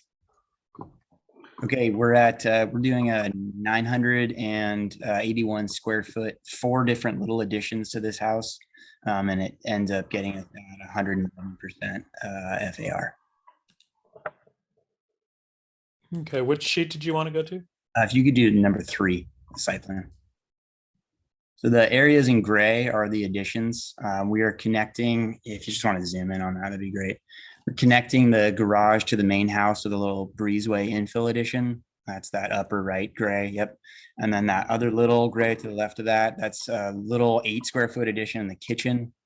And then lower left side, middle left, yeah, that's a study addition. And then on the south side, it's basically an attached pool cabana, but that is going to be our family room addition. You can see the adjacency to the pool right there. That leaves the whole right side of the yard open for landscape. And if you zoom back out, Dave, you can see the environmental sensitivity corridor on the right side there. That's that swath. Perfect. Okay, if you want to jump to page 5, that's the demo plan. Yeah, you can see this is the first floor plan. This is a 2-story house. It's there's one little bit on the 2nd story. We'll get to that. Next sheet, you can see those additions. So we had to split. This doesn't fit in one plan, so we split this so that on the right side, that's that breezeway addition, getting them a little mudroom basically before the pantry into the kitchen. And then you can see up in the middle there, that's that little 8 square foot addition where we can now fit a fridge in our new bigger expanded kitchen. Left side, in the era of Zoom, we've got basically his and her offices now. So this is a study. And then that lower gray, that's the family room addition. That's going to be at grade with the pool. So that steps down from the house about 3 feet, and then that's at grade. Okay, you can do the next sheet. This is the 2nd floor plan. You'll see those just on the left side of the plan there. We're matching the Juliet balcony that's above the front door, which I'll show you in elevation. Okay, next sheet's roof plan. Okay, the gray areas are the new roofs added in, the darker gray. Next sheet. Existing elevations on the left, proposed on the right. So if we just start on the lower right elevation, Dave, that'd probably be the north elevation. That'd probably be most helpful. Okay, so you can see on the right side that Juliet balcony. All this project is match existing. It's Spanish. It's stucco. They're exactly matching that other Juliet that's on the left side there. On the east elevation, you can see that the family room addition kind of going with grade down to the pool level. That's got slider doors that open out to the pool. They'll have a TV on the back side of that. And the next elevation up, the south elevation. So that window K, we're basically recreating the same arch window that they had on the living room down at that family room. And then the top elevation, the west elevation, this is like a side yard elevation, but those are those two studies, those two offices. And then on the right side, you can see the family room elevation. I think we have a light fixture on there too. It's basically just match the existing Spanish style light fixture. It's not on there. Okay, well, we'll get that the next round. That's all I got. I'm wrapped. Okay, excellent. Thank you for your brevity. Questions? Claire, please. No questions. David. No questions, thanks. Elida.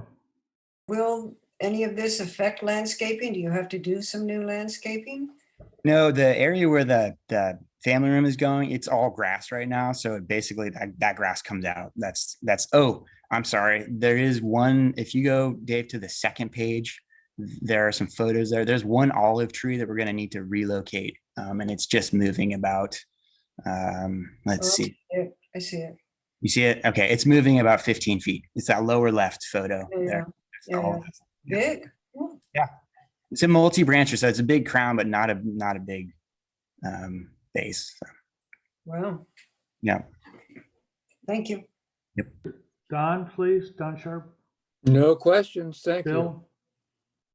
Chris, a couple of questions. Roof material, I know it's to match. What is it now? Is it two-piece mission tile? Yes. And you're not doing anything to that little covered porch area. That's existing and that's not getting changed at all. Yeah, right? you mean that looks out onto the pool there, lower photo to the right? Yeah, that upper and lower covered porch element. Yeah, that's for now. That's staying as is. Staying as is. Okay, Yep. right. That is. Oh, and the windows are what? All match existing. And they're wood or what are they? They're clad, wood clad. Yep. Wood clad. Okay. All right. Thanks. Yep. I do not have any questions. So public comment. Is there anybody in the audience that would like to address the board on item number 5, 1423 East Mountain Drive, please? I don't see anyone, John. Thank you. Okay, I'm going to close public comment. Please comment about this project and where you think it ought to go next. Claire? Claire? No comments. I don't know. Okay, David? I think it's a well-conceived project. I think the mass bulk and scale aren't impacted by the additions and the FAR is acceptable. I would say come back for preliminary final on consent, depending on what everybody else says. Okay. The one question I have is this window here seems a little small proportionally. Maybe you could study that, but I'll vote for it either way. And those are my comments. Thank you. Elida? No comment. Don Sharp? I agree with Dave on the architectural aspect, and I think preliminary final consent is where it should be next. Bill, please. Yeah, I agree with that. Preliminary final on consent, bring your details, lighting, get it done. Okay, and I am maintaining my position on the FAR. Chris, I am hoping that you can find 1% and take it out or provide a study. Otherwise, I will vote against it. But I'm just being consistent with what I've done for 8 years, so I'm not picking on you. And I think this is a nice project besides that. And preliminary final on consent, I think it's the next place it ought to go. But, you know, give us everything, please. You know, the light fixtures and the detail, door and window details and the whole 9 yards. Okay, thank you. I would like to announce to everybody that we will be taking a 5-minute break after this next item. Since we have so many, just allow us to get up and stretch our legs. So item number 6, please. Mr. Chair. Yes. Real quick, I was hoping to clarify that one comment about the window. Could you confirm which elevation and which window that comment was to study the window? Can you get back there, Dave? Yeah, I'm getting back there. Hold on. Sorry. That's No problem. fine. No, I'd rather have precision rather than lack of clarity.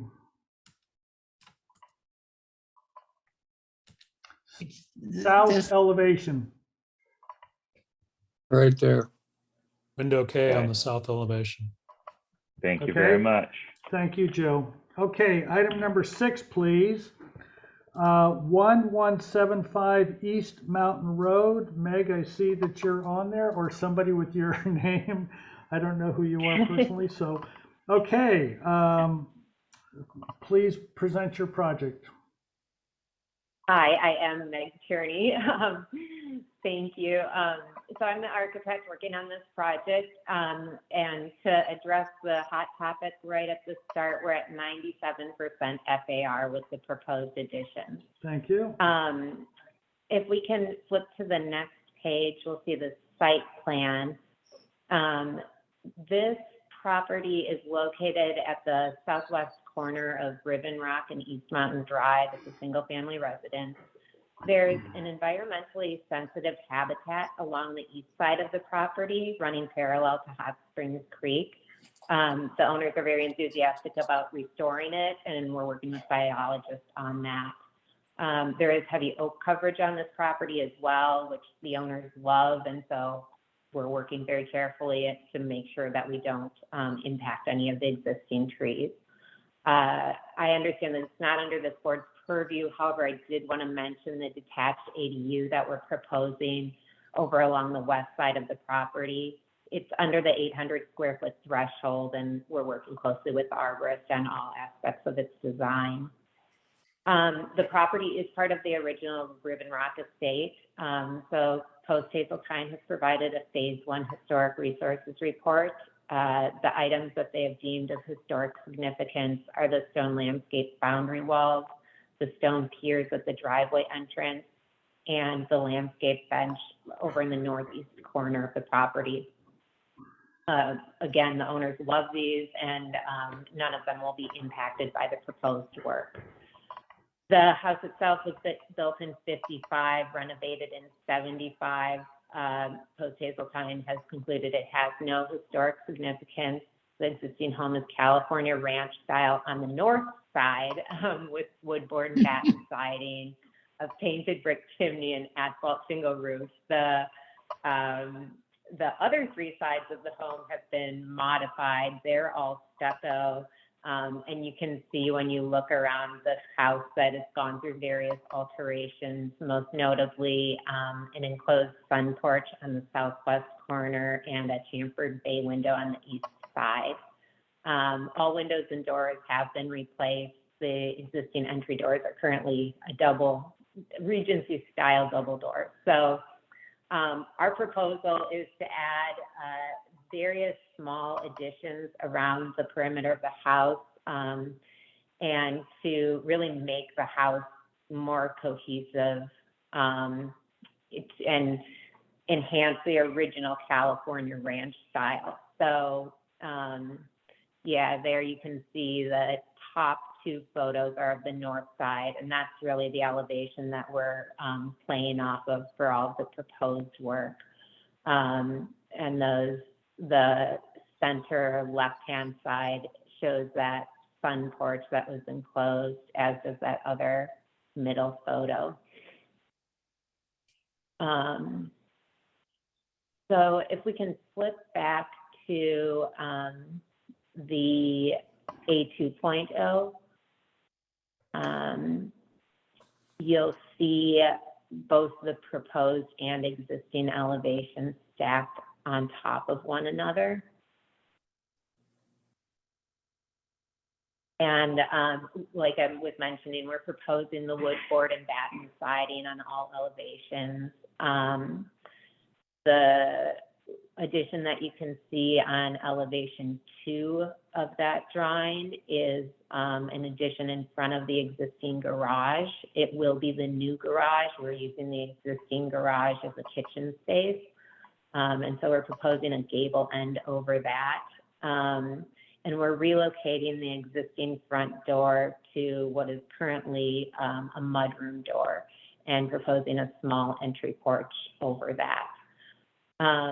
In the bottom elevations, the bottom 2, you can see that existing sun porch. I'd like to bring that gable end mass all the way across the west side of the house there. And then if you flip to a 2.1,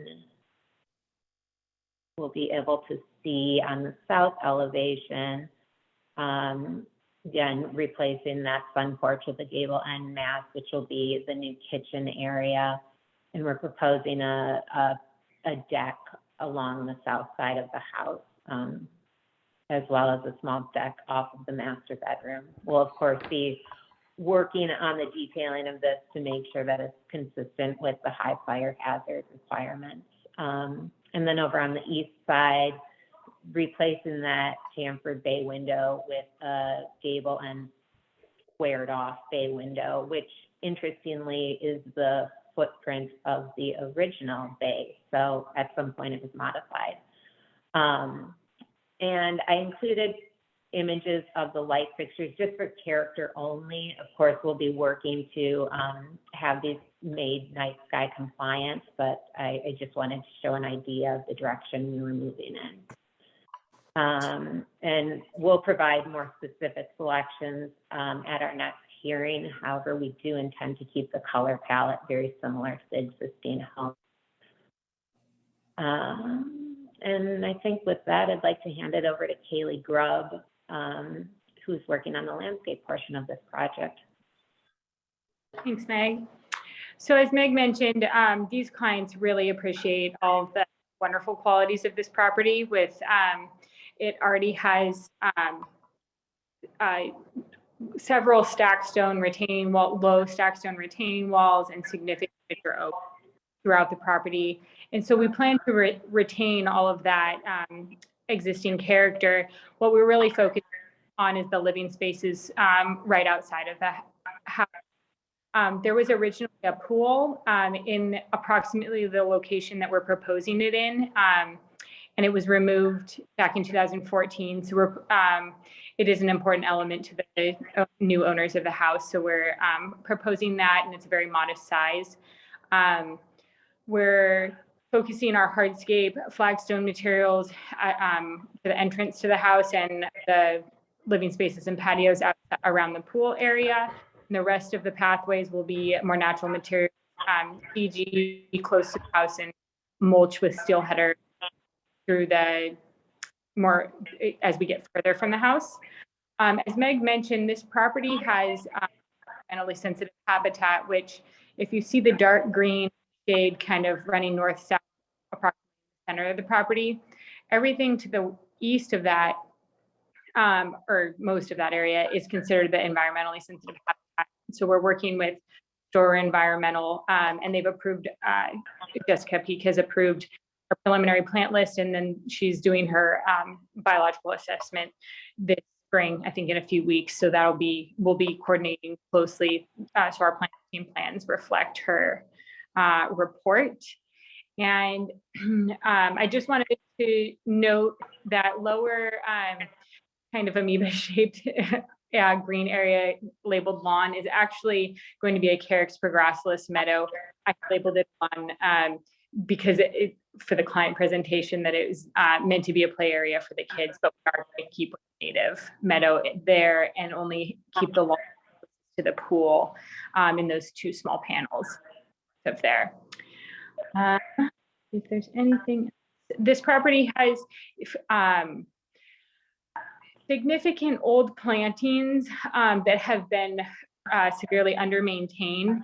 And so the reason you'll see some higher water using plants in the plant palette, like clivias and camellias, are because they are the survivors on the property, and we would like to keep them probably divide them, and they're surviving on very little irrigation, the oaks. So it really is kind of creating part of the setting, the existing setting on the property. I believe that is it for now. Oh, and Meg mentioned that we're working very closely with Duke McPherson for an arborist report, and I'll be meeting with him tomorrow to get his most recent take, but he has given us advice all along, and they've already been doing quite a bit of deferred maintenance on to make sure. Kaylee, this board is concerned with tree lights. We're going to get to it sooner or later. So while you are on, why don't you go over and show us the number and location of these tree lights, please? Great. So we're only proposing down with full cutoff and shields, and then minimal path lights and step lights to navigate the property safely. The downlights are only going in, we have 15 of them, which is actually, if you, once you're familiar with the tree site, is relatively minimal. They're significant oaks with canopies and branches that can handle the weight of the downlights. And rather than peppering the property with path lights, we would have the wash of the down. And there's 15 total of those. Okay, thank you. Questions? Bill, please. Yes. If you zoom in, Dave, there by the driveway where the front, where it drives into the garage there, it looks like there's an oak tree. Is pilaster existing currently? It looks like there's an oak tree right there at the pilaster. There is, and the pilaster is existing, and we don't plan to change either the oak or the pilaster. So they're surviving fine, and you're not changing any of that site wall or any of the pilaster or any of that up in the front there? We're not changing the pilaster or the wall there. We are adding, we're replacing the stair that is just south of there.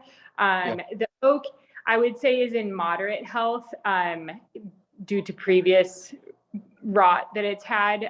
But between the arborist and McPherson there, we've been doing quite a bit of maintenance on it to make sure it's back in its prime health. And the driveway is already there too, because that pulls in through to where the existing garage is, right?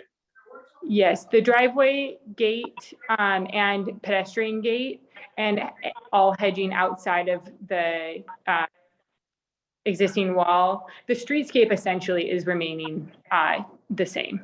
As is, no change there. Okay, and I think as you mentioned, then you're not interfering with any other oaks or significant trees.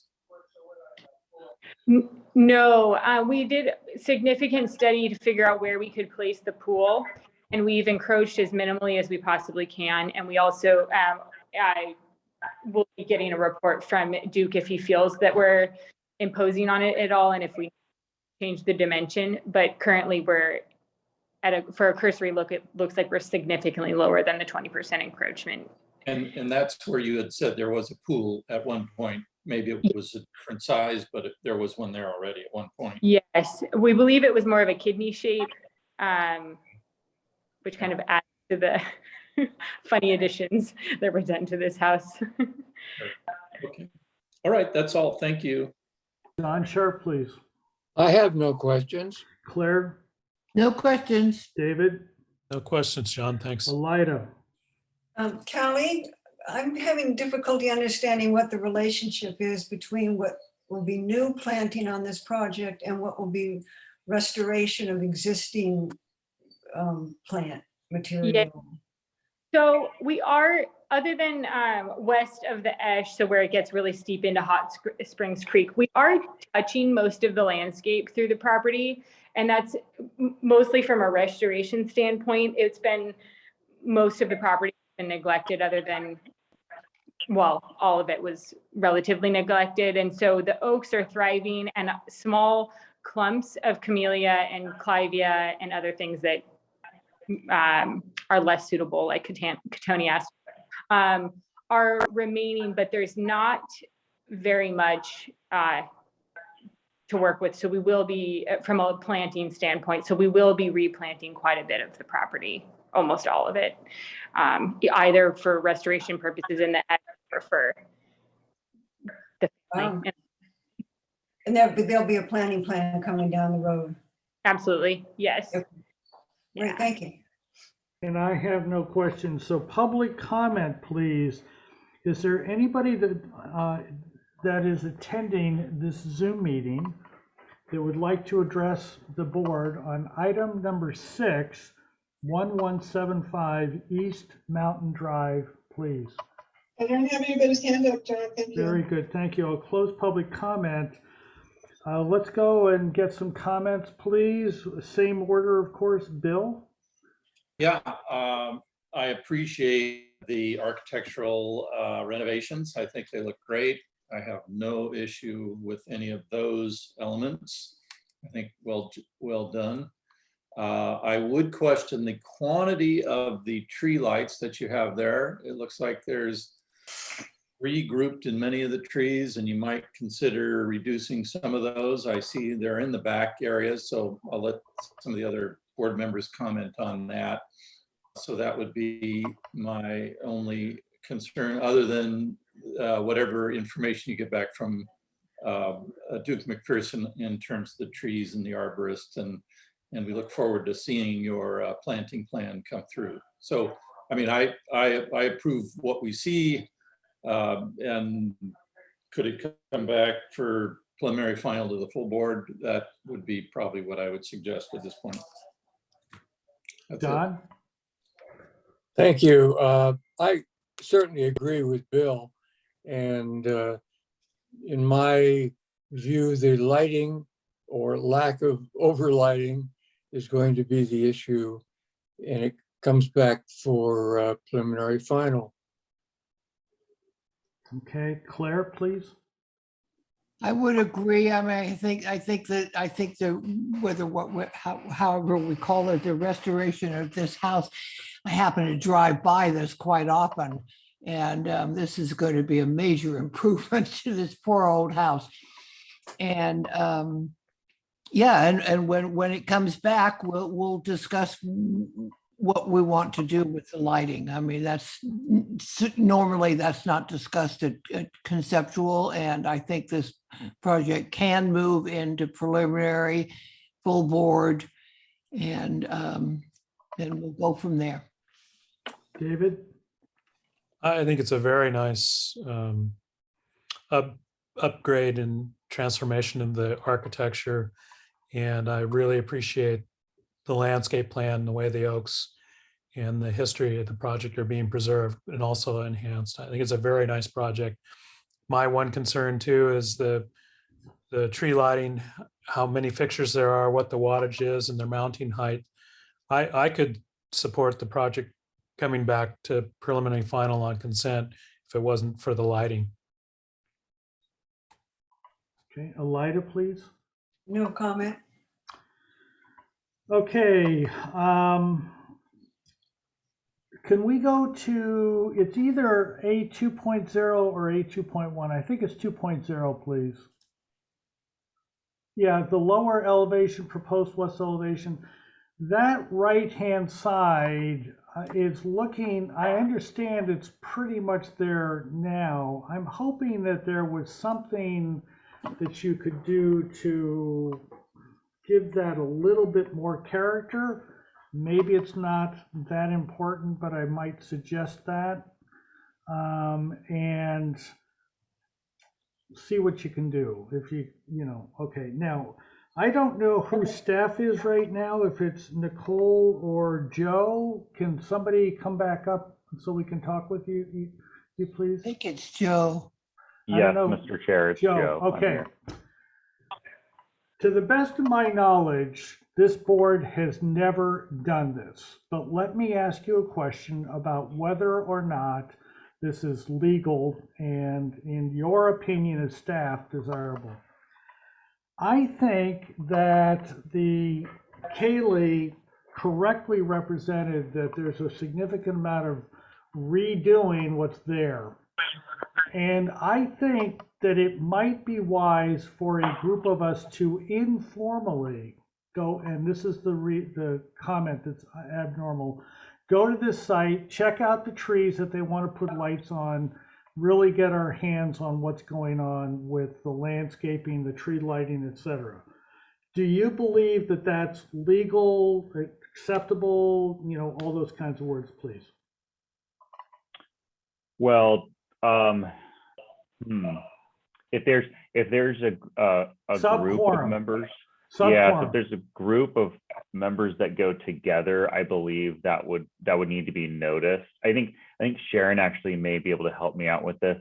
Sharon, I don't know if we know the number of members that could go. I mean, what we've done in the past As long as it's, yeah, they know that they used to when they were interested.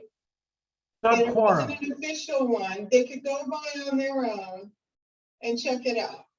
If you go together, it can't, it would really need to be noticed. Okay, so.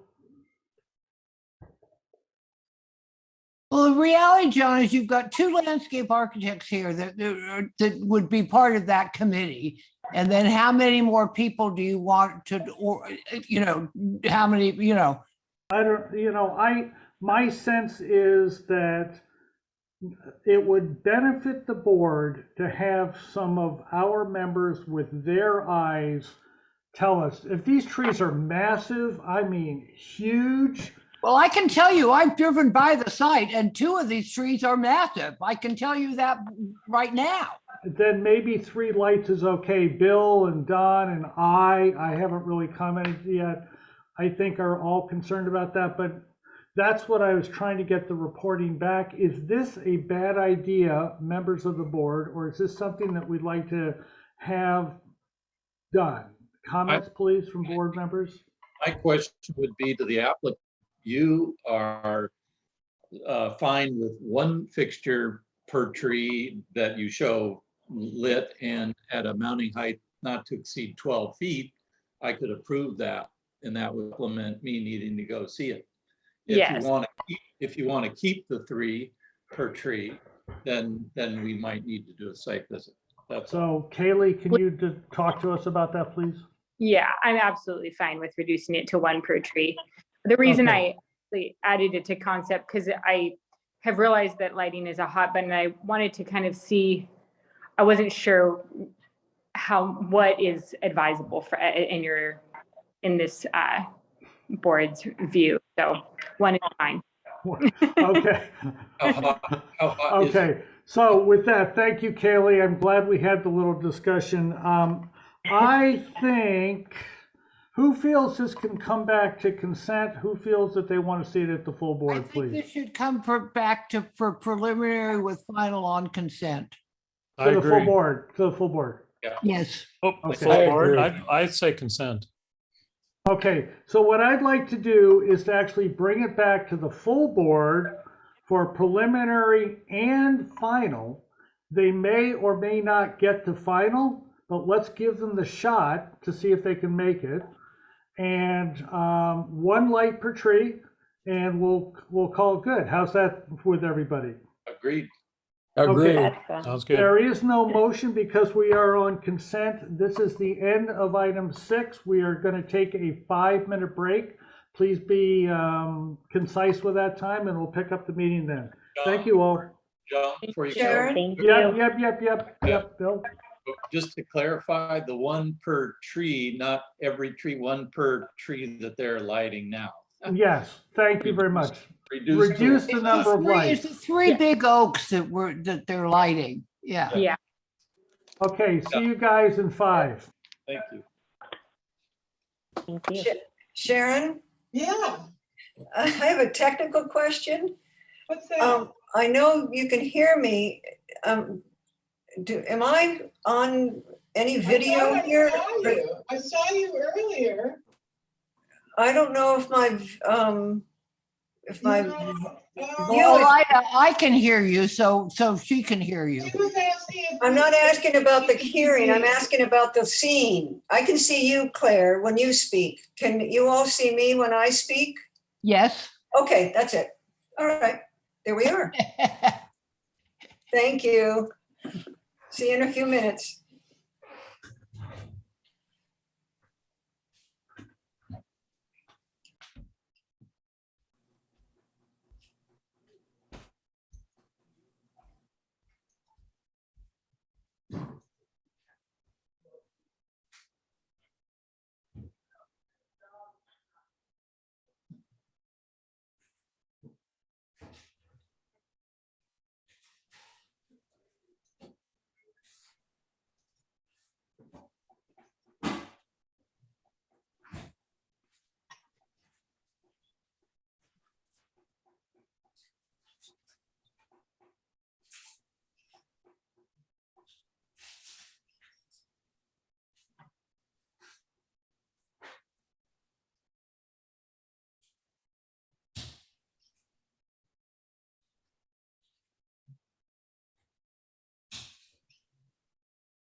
Okay, are members back, please? I see Claire's here.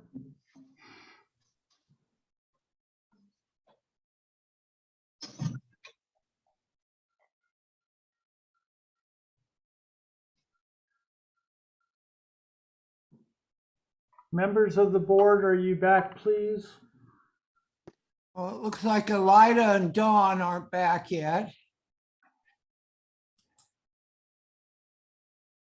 Back. Bill's back. Okay, there's Don. 1, 2, 3, 4. Okay, looks like we have at least a quorum. And the absolutely most important person, David, are you, besides me, of course, David, are you back, please? David? Yes. Okay, Yes, I'm back. excellent. Item number 7, please. 1127 Belzera, architecture acceptable, board cannot support driveway configuration. I'd like to express this through a little bit. The applicant has removed the driveway from this proposal, and it's just down to the architectural portion of it. So please take it from there. Hi, this is Dee Dee Watkins. I know it says Jamie on the agenda, but she's the landscape and driveway. Okay. So we revised it to bring it down to just the portico, which is on A1. And it's just exterior portico breaking up roof line. Do we have, yeah, the next, that one.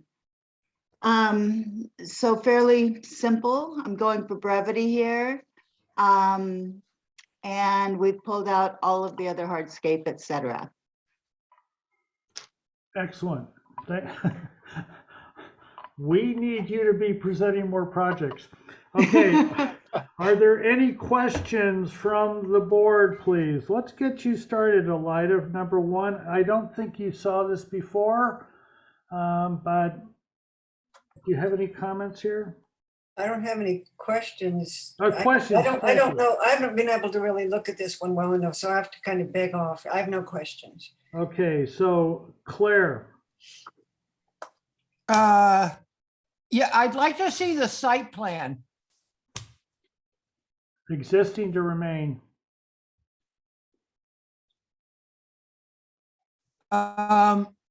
So if the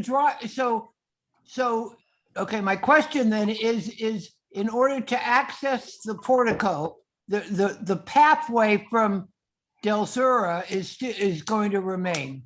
Is that correct? Correct, yes. Okay. That was my question. Thank you. Don, please. Don Sharp. No questions. Bill?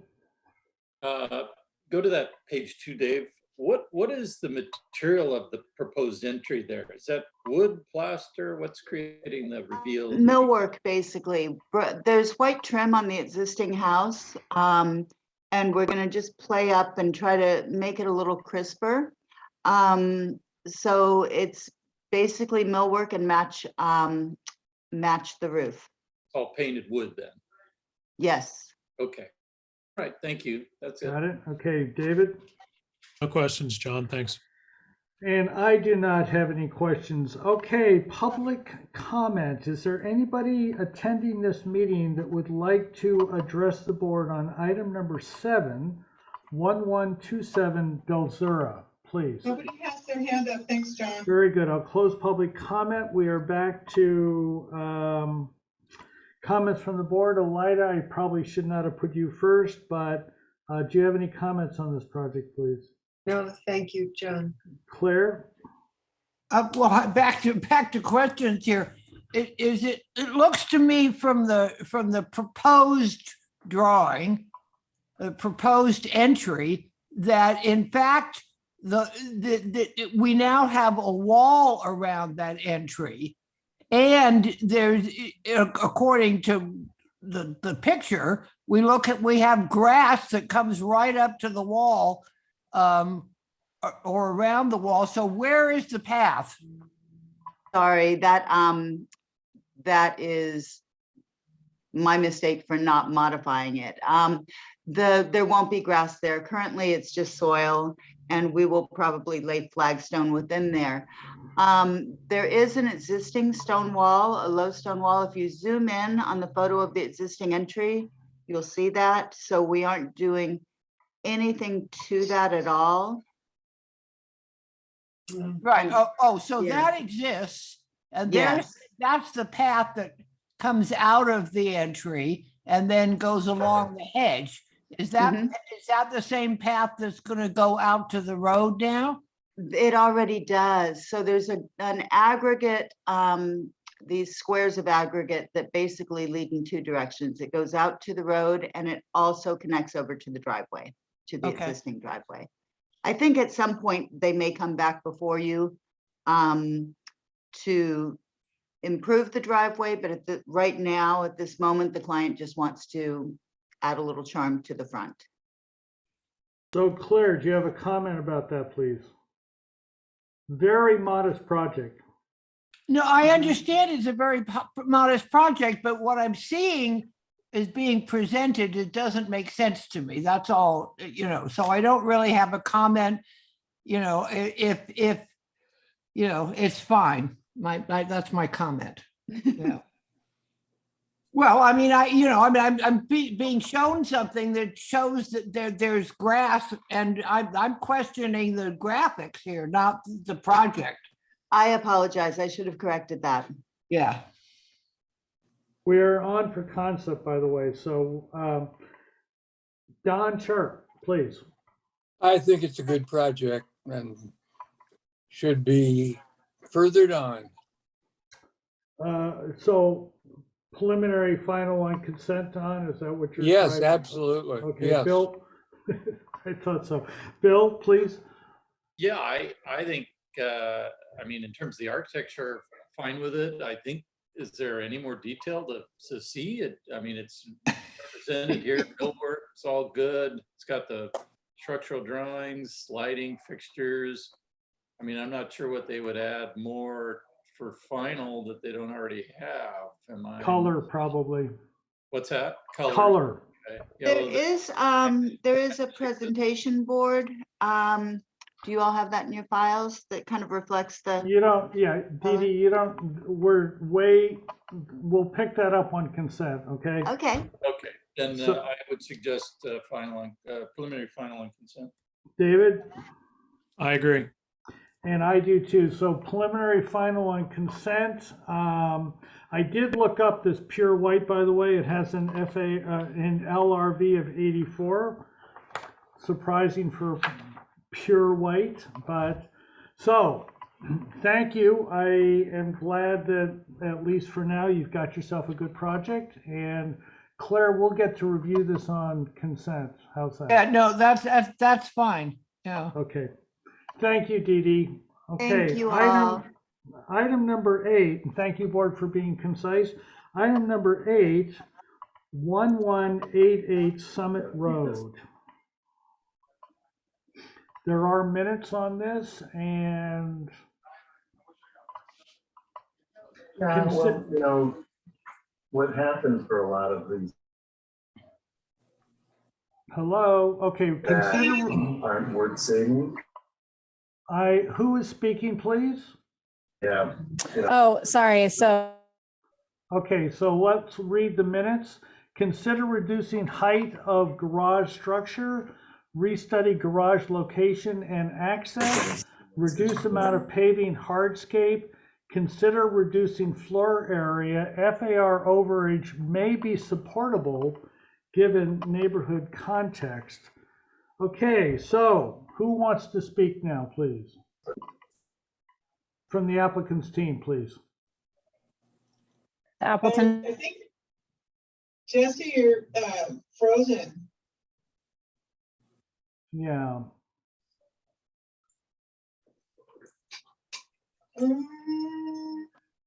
There you go. You're beginning to move. okay. Can you make a presentation here, please? Okay. So we don't have, I'm going to briefly go through the cover sheet. This is general project information. We have included our FAO worksheet under the site development. As mentioned in the previous comments, we are slightly over, but it is within the context of the neighborhood. We did present a neighborhood study on the December 16th hearing, showing that it's very common for this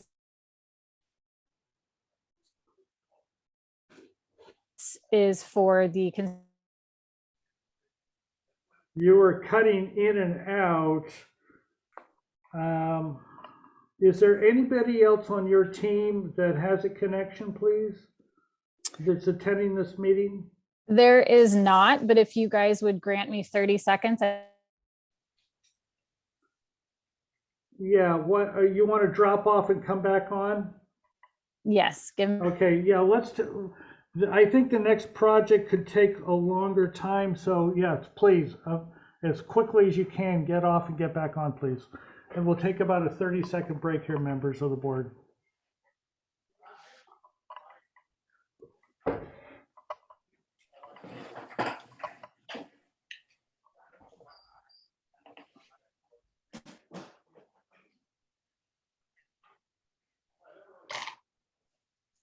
There you go.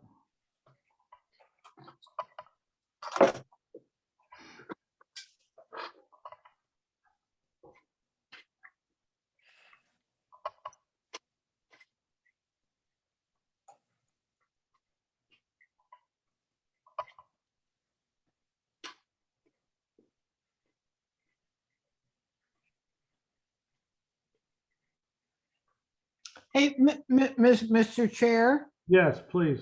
I was just curious, I just kind of, is it correct? The last time that we saw this was a year ago. I don't think so. Well, it said, that's why I'm asking that the minutes, on the agenda, it says that we saw it on 12/16/21. So that's about 2.5 months ago. That was 3 months ago. 2.5, okay. Oh, Are you- oh, right, I'm sorry, okay. Jesse, are you back on? Jesse, you're muted. Are you back on, Jesse? The meeting ID. Bad connection, yeah. Okay, Jesse, Calls. we need to keep this moving. I would like you to completely disconnect, come back on, and we are going to go to the next item until you get this resolved. I hope that's okay. Thank you. Okay, Bob, are you here? Bob Easton. Bob Easton. He's gone, where'd he go? Bob- Bob needs to unmute himself. There you are. Yeah, I'm here. Okay, very good. Bob, through the luck of the draw, you're up. Okay, so Yeah, let me, item number 9, 1186 East Mountain Drive. Bob, please, briefly, please. Yeah, sure. We have looked at this extensively, and last meeting, I believe that, I don't know, it ran out of time or what, but Dave Mendro had a couple of questions regarding the glass windows and the steel cantilevers. And can you excuse me while I read the minutes? Mass bulk and scale acceptable. One member requested that a 3D presentation be provided. Return with architectural details, windows, doors, roof, etc. Thank you, Bob. You're up. Okay, the problem is I had 3D renderings that I showed at our site meeting with the story poles. And so I tried to get them updated in these last 2 weeks, but my renderer Charlie Collins, who works with me, had a family crisis back in New York and has been back dealing with family issues and was not able to do any updates on the renderings.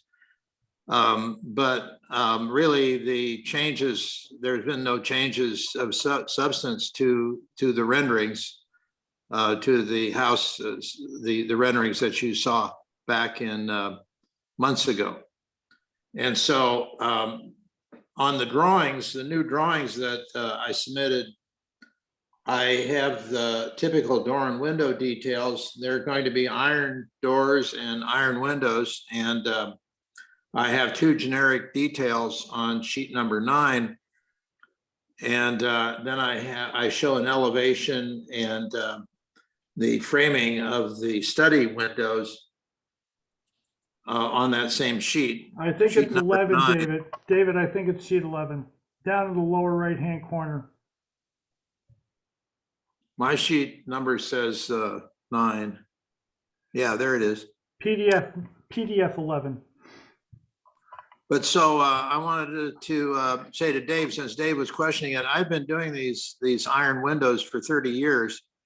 And I know them inside and out. In fact, I developed the technique that all these companies use now. And of course, you can see them on the old firehouse steel windows with silicone, standard of the industry right now. And so I feel quite confident that these details here should tell the story. And then on sheet number 12, and I don't know what, if you've got different numbers. Yeah, there we go. This sheet up at the top has a structural section and a plan for the roof framing at the master bedroom. And these conceptual details for this and the living room, which is the section is shown on the lower part of the sheet, and then the plan is on the next sheet because we didn't have room to put it on this sheet, have been developed with my structural engineer, Bruce Resnick of Parker Resnick out of LA, and with Peter Doctors, whose company is Delta Welding Fabricator here in Goleta. So we could go to the next sheet and you could see the plan at the living room. The owner wants to have these wide open mitered door corners, and I've done those before with Riviera Bronze and have them be automatically operated. So I don't think there's any question about being able to do this stuff, and I hope, Dave, you can feel that we're showing you enough here. So that's basically my presentation. Phil, do you have, you are muted, Phil. Do you have anything about the landscape plan you want to add? Thank you, Chair. I don't, other than that the last time this was reviewed, there were no comments or suggestions on the landscape. So I think that we're good to go. If there are questions, I'm happy to answer. Okay, so to remind everybody, what had happened was last time Bob thought he was going to get on the agenda for preliminary. It did not get on the agenda for preliminary, and he is back now for that. So questions from the board, please. Let's start with Don Sharp. I have no questions. Thank you. David? No questions. Bill? Could you go to page 12, Dave, there? So Bob, if you look at the east elevation there, is that a glass roof too, or no? That's just a glass slanted wall that we're looking at on that upper corner there? Yes, it's just a glass slanted wall. And the roof is solid. The roof is solid, and that shows on the detail on sheet 9. That's that small detail you have there. Right. On page 11 there, I think, Dave, right? That's that guy at the bottom there. Okay. And so the glass goes right up to the sharp edge of the frame, or maybe there's going to be a little fascia there that we don't see in your elevation, possibly. Well, Little yeah, fascia there. it'll probably be metal, so. Okay, got it. Okay, that was all. Just a question. Thank you. Sure. Blair No questions. and Elida, please. No questions.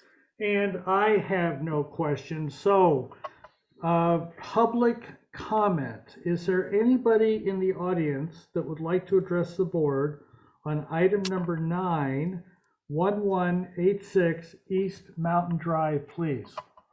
I don't have anybody's hand up, John. Very good. So I'll close public comment. We have seen this project 3-4 times, and so he is requesting preliminary. Do we have enough, etc.? So Don? Yes, I would recommend preliminary approval. I think we certainly have seen this and know the reputation of the architect, so I definitely think we should pass it on. David, you had expressed concerns before. Do you have enough for a vote? Yes, but I have to say, Tip expressed the same concerns. It wasn't just me. Okay. And you're okay with the project for preliminary? I think this is the very minimum detailing, but I look forward to seeing the rest of the details as we move forward. Bill, please.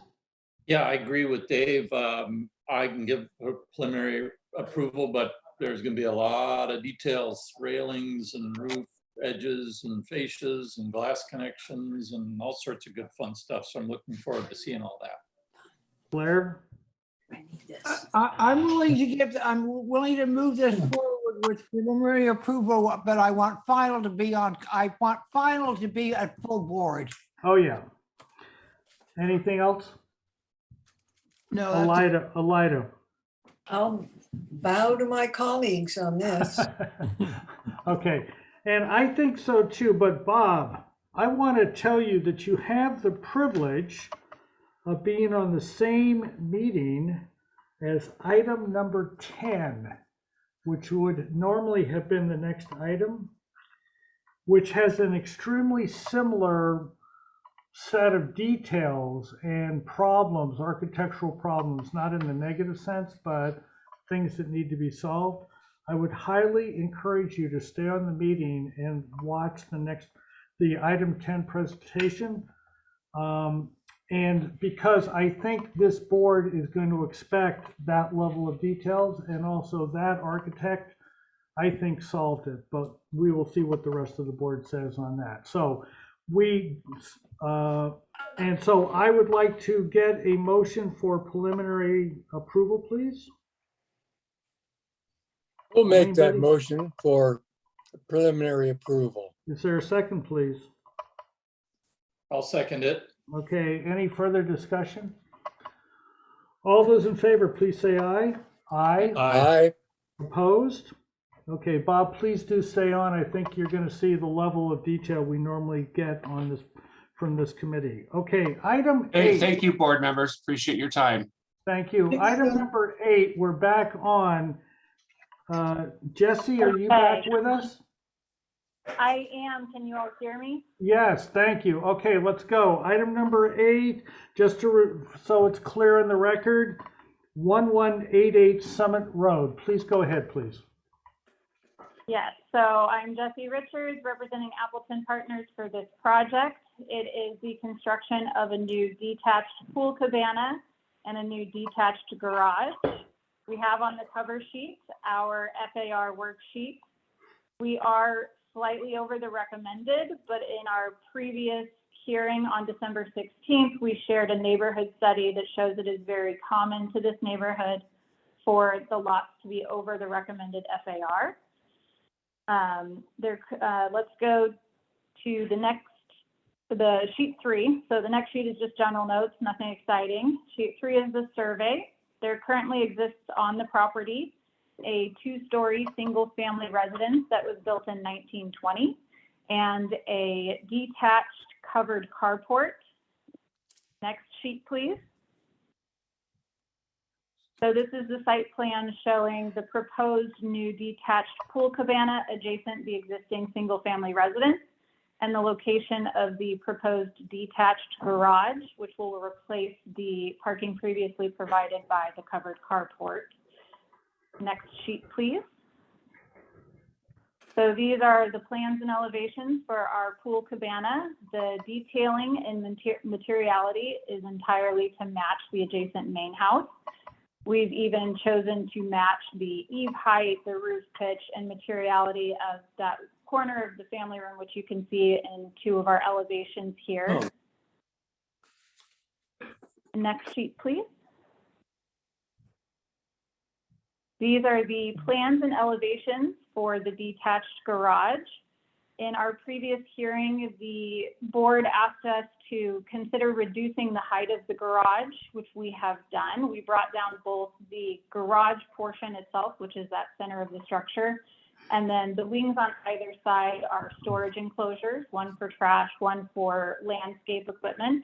We've lowered those significantly as well, and with that modification brought forward some of the design elements featured at the main house and motor court, such as the plaster wall tile caps.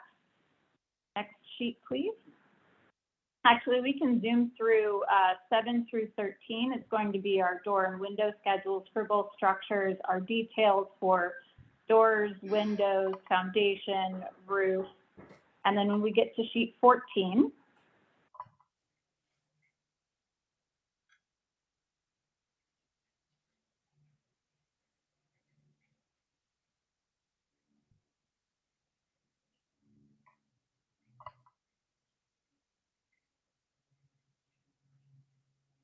we do have landscape plans. What we're proposing is only in the areas where we're constructing the new pool cabana and at the new driveway connection for the garage.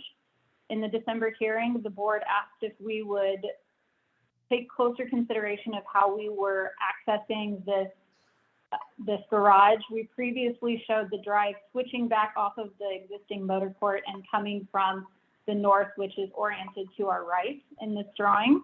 We've been working closely with the arborist and also the structural engineer for designing the foundation detailing, but specifically with the arborist, the driveway access. So we have reoriented that as a much shorter driveway, which has reduced the amount of hardscape and also impacted less of the area to access that garage.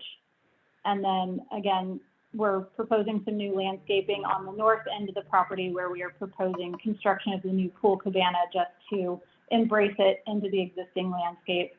The palette for planting is all drawn from existing very mature landscape that's there, but is also low water usage. We're very fortunate to have a nice landscape palette to choose from. If we go to sheet 15, we also have our hydrozone plan and calculations from our landscape architect. And there you can, oh, sorry, is that 15? Yep. And then the last sheet is just going to be our landscape soils testing report. And we have one other exhibit to present, that is the materials board, which is a separate PDF. Dave, before you go there, I think we didn't get to look at PDF 15. Oh, the hydrozone plan. Okay, I thought that was a planting plan. Go ahead.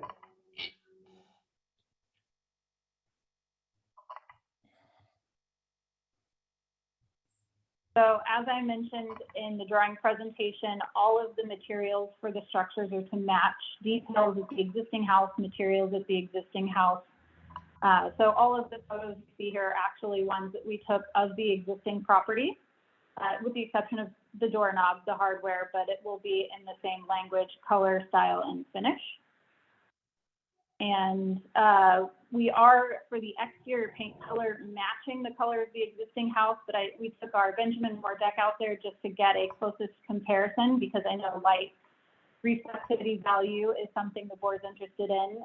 So the closest match we found is the Benjamin Moore Windsor Cream, which has a light reflectivity value of 81.45. And that concludes my presentation. Excellent, thank you. So item number 8. Let us start with Bill. Questions? Yeah, do you have a detail for your parapet, which is on the flat garage there? I didn't see Yes, that. so those, And is we that do have one. And is it actually, if you go back to the roof detail sheet, which is going to be 13. As I'm looking at it, it looks like the roof detail for the pool cabana is on here twice instead of the garage detail. But we do have a detail for that parapet, and I'd be happy to send that to the board or our planner, whomever would like to review it. We apologize that it's not on the sheet that we're presenting. Is it a flat brick like your photo shows in the material board, or is it a piece of barrel tile on the edge there? Are you asking about the storage enclosure walls or about the roof? The roof has, if you go to your elevation there of that garage, I think no, the other, sorry. There we go. Is that called the storage? Yes, if we Yeah, zoom in on, yep, those two. So it is a flat roof. The parapet is only about a 6-inch curb with a terracotta tile cap around the perimeter. And then we have a scupper detail. It slopes to the back, which would be the south. We do have a scupper detail that collects the water as it drains back off of that roof and then into these downspouts and daylight. And then last question, I'm not trying to beat this one up, but you mentioned that the neighborhood has obviously larger FARs. Did we see a study? Maybe I missed that meeting, because you're at 172, and I don't know if that's been resolved. Are others close to 172? David, Bill, the only thing we have is David, can you go back out to the file menu? The file, Yeah, it just has colors showing, right? Doesn't actually have the FARs listed on. Exactly, yeah. The question would be Apologies. I think we emailed before with our previous hearing, we did email the spreadsheet. We are on the higher side of the neighborhood, but I want to say the average is between, I think 145. I would have to double check to confirm, but I know that it was rather high, which we were surprised but delighted by, because it does speak to the appropriateness of our project. And also to point out that with this project, the only new square footage for the property that we're proposing is the 600 square foot pool cabana, in that we're removing an existing carport and replacing it with a garage of the same square footage. So what was the original FAR before the addition? Before the addition of the 600 square foot, doing 157. So it's yep. 157. I would say we were already pretty high without the pool cabana. Oh, yeah. 157. Okay, all right. That was all. Thank Are you. you done, Bill? Yes, thanks. Okay, Claire, please. Well, it's interesting because I was going to ask for, where is the neighborhood study? So we just saw what we saw. Was the neighborhood study, the red and the yellow? Yep. And is it the yellow that's, can we go back to that sheet then? Red is over 100, yellow is at or below 100 FAR. But we don't know how much higher the red is. Is it 1% over, 100% over? We don't know that from this information.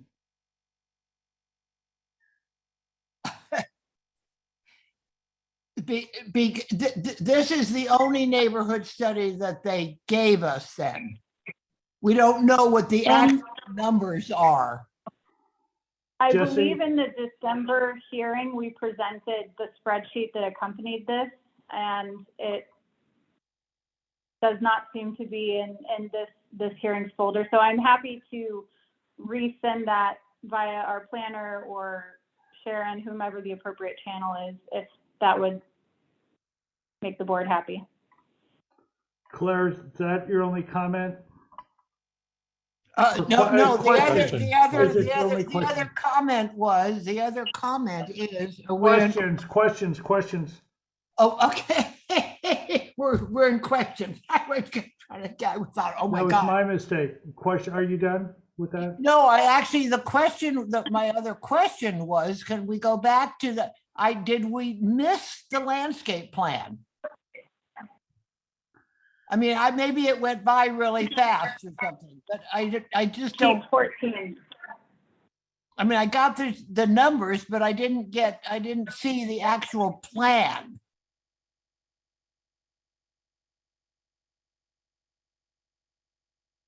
So this is all the landscaping that you're adding, just these small, whatever these symbols are. David, can we also look at the new garage, please? Yes. But that is correct, Claire. We're only changing the landscape in the 2 areas that we're touching, which is surrounding the new pool cabana and then along the new access drive to the new garage. The rest of it is existing landscape to remain. So there's no landscaping going around the new garage then? No, there's already a there. substantial hedge. There's a Okay. substantial hedge along the street, along with several very mature trees. So we're not anticipating additional landscaping. We're going to let what's there just re-hardy up and continue to do what it does. Okay, that's the end of my questions. Don, please. No questions. Thank you. Elida.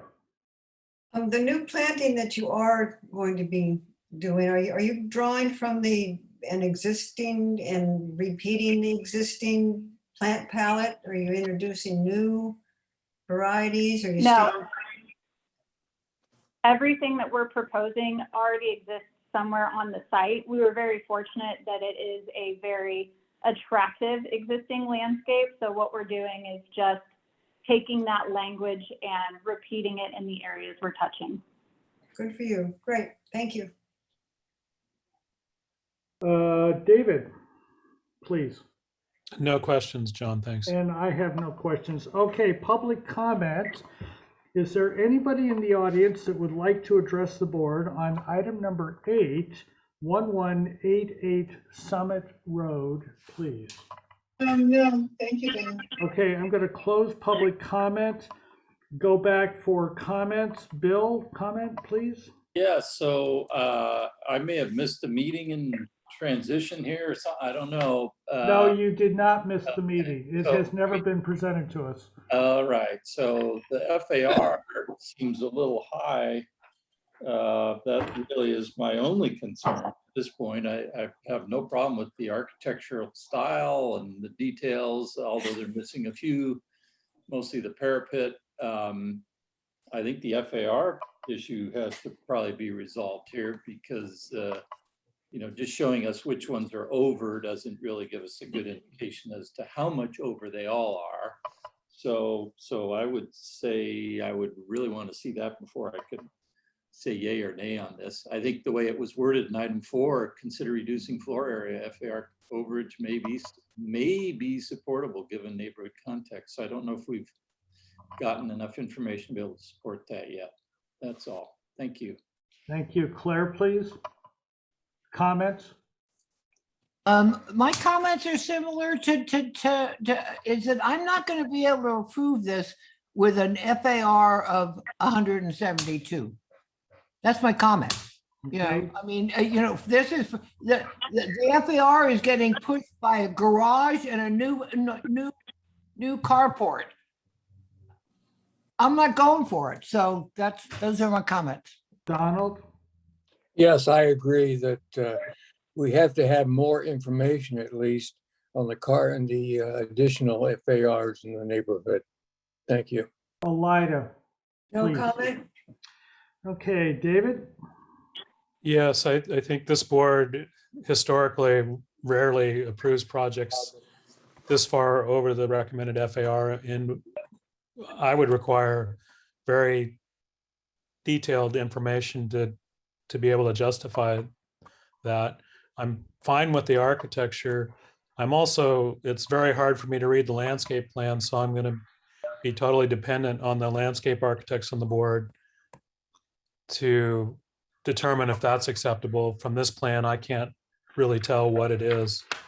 It's hard for me to approve this project because we're not getting enough information. And I tend to agree, surprise, surprise, about the FAR. And I think that Dave's plan, the comment about the landscape documentation, Jesse, sometimes people take photographs, things of that nature. So other times I've seen Claire require that the perimeter landscaping at least be outlined. I think that we have an FAR that may or may not work. And so I'm trying to figure out a way to keep this brief at the next meeting. Does anybody have a suggestion? I think we're down to maybe some landscaping issues and the FAR. Anybody got an idea about what to do with that? So we don't have Jesse waiting around for 3 or 4 hours? Well, I'm going to step in because the landscape. That's fine. Is that I would like to see at least a plan that around these, being what's proposed around these, like a real plan. Then the other thing that we require in fight of screening is the existing screening for the entire project. And that would tell me something about this fact that this garage is sitting out there in no man's land on the drawing, but at least would tell me what was the planting that was screening that garage, rather than a symbol that says existing planting. So I think a lot of the questions that are coming up have to do in the landscape world, and that the Appleton and Associates need to kind of upgrade their drawings a little bit so that we have the information that we need. And then we can talk about the FAR. So that's my comment at this point. Okay, as chairman, it's going to probably fall on my shoulders. I think there are sufficient questions about this that are very fundamental questions. Jesse, I'm very sorry to do this to you, but I would like to ask for a motion for continuance to the full board with the applicant to ensure that the FAR study is fully disclosed to us, and that the landscape plans, that a landscape plan consistent with our other approvals is presented at the next meeting. And that is my motion. Is there a second to that, please? I'll second that motion. Is there any discussion? Jesse, do you have a comment? I'm going to give you a shot at commenting on that. Yes, so we are happy to provide the missing part of that neighborhood study. I'm sorry that it didn't quite make it into the folder this time. For the landscape specifically, so I'm happy to make this drawing a larger scale. It does show in its entirety our proposed landscape. And if I understand from your comments, John, what would help clarify to the board is if we also added to the sheet some photos of the existing landscape, which is very mature and does a great job of screening the property. Is that correct? Well, we have two experts on here, far more than I, Claire and Elida. Would that be acceptable, or do you need something on a drawing, please? Claire? Well, I would like to see on a drawing the existing screening that exists around the property and the existing trees. Okay, so Jesse, I misspoke. Please present a landscape plan to us next time, okay? Okay, and I would like to point out that the hedging and all of the trees are indicated on this plan, but they're white because they're existing. So we'll find a way to graphically bump this up so it's more clear that there's substantial existing planting. Very good. Thank you very much. We did vote, correct, or no? Yes. Vote. We didn't. What? There was a review and a second, but no vote. Okay, so the motion is for continuance with the applicant to provide a detailed FAR study, including the numerics, and to provide a better landscape plan to describe the project. And photos of the And photos. existing. Okay, very landscape. good. All those in favor, please. Aye. Aye. All those opposed? Who seconded it? I did, Sharp. Oh, all right. Thank you, Jesse, and thank you for jumping back on after that. Zoom is Zoom. Okay, item number 10, please. Thank you.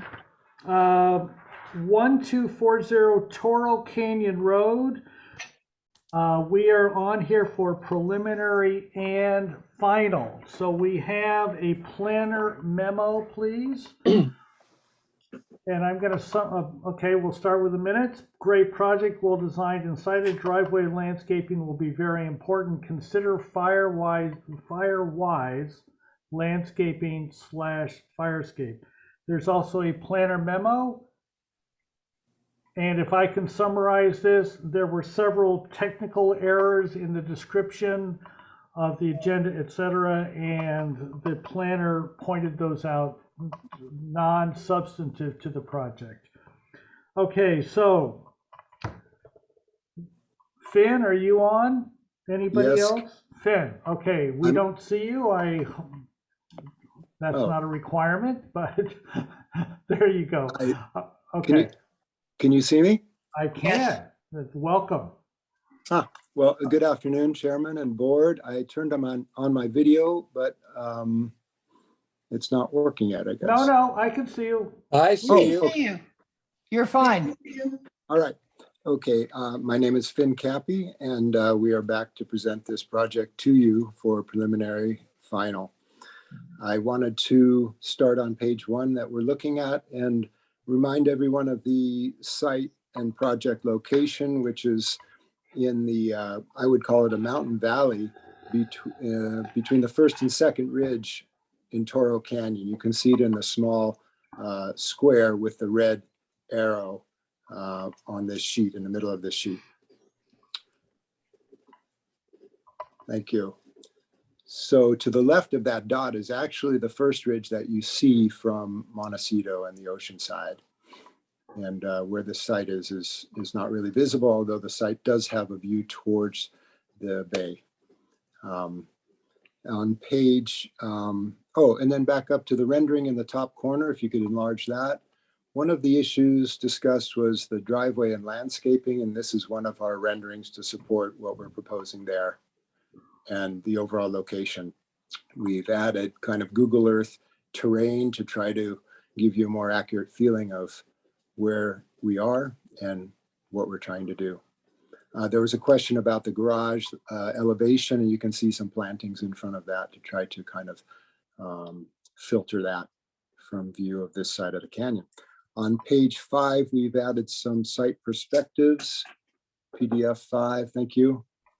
And again, you can get the feeling through these Google Earth site views of where we are and what we're proposing. Again, the landscape around the driveway and the house itself. On page 6, we have our site plan and a nice section, I think, below the site plan that describes how the house will work with the hillside and the planting and driveway shown, including the berming between the roadway and the driveway to the garage. On page 21 is the landscape plan itself.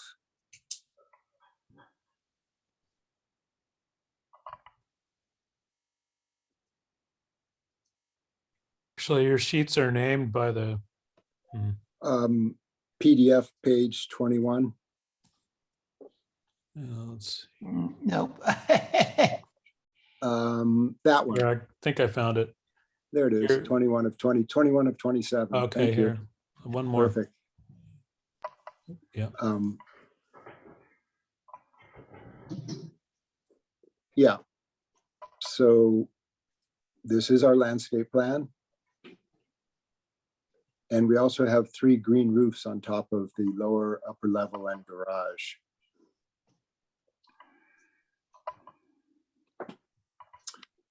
Pages 13 through 17 are our developed building sections showing additional detailing. Our structural is at 50% development, so we're coordinated with structure at this point on all the critical issues. Dave, can you page through all that, including the details? He has larger scale details.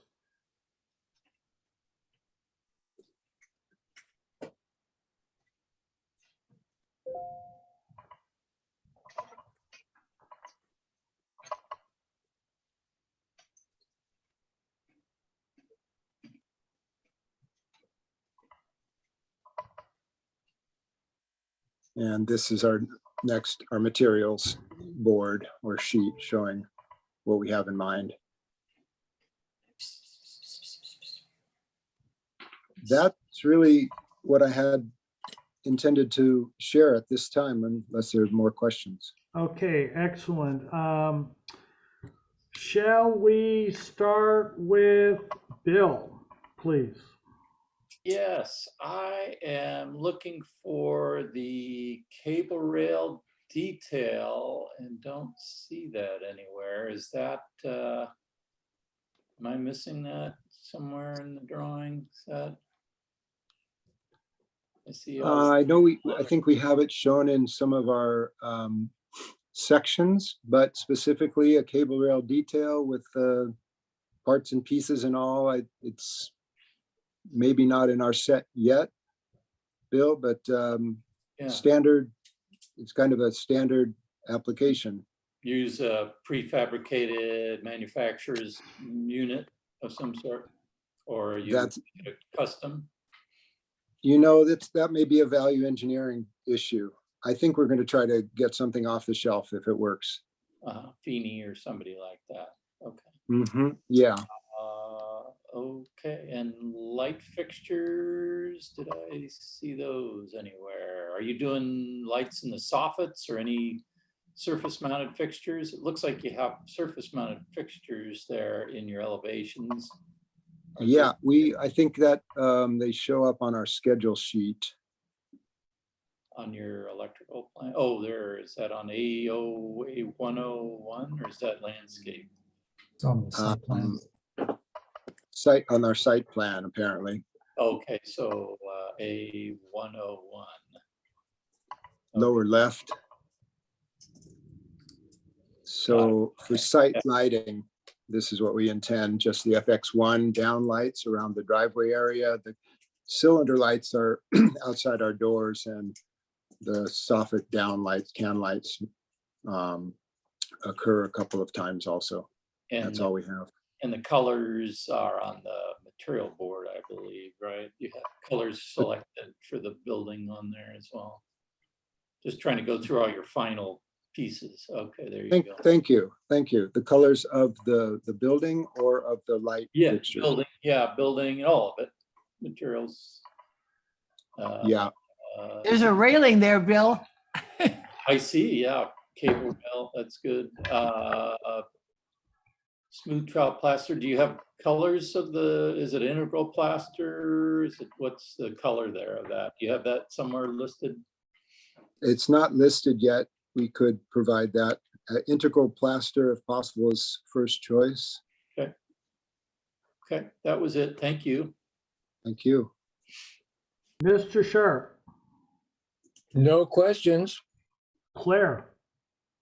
No questions. Elida. Can I go back to the first page? I have a silly question. Maybe not. The site plan, perhaps? No such thing as a silly question. Well, wait till he's here. Okay. Yeah, okay, there we are. What are those 5 rectangles? I don't know what those are. Solar array. Those, Yes, that is our ground mount photovoltaic solar array. oh, great, thank you. Good question, Belida. Is that it? That's it for me. David?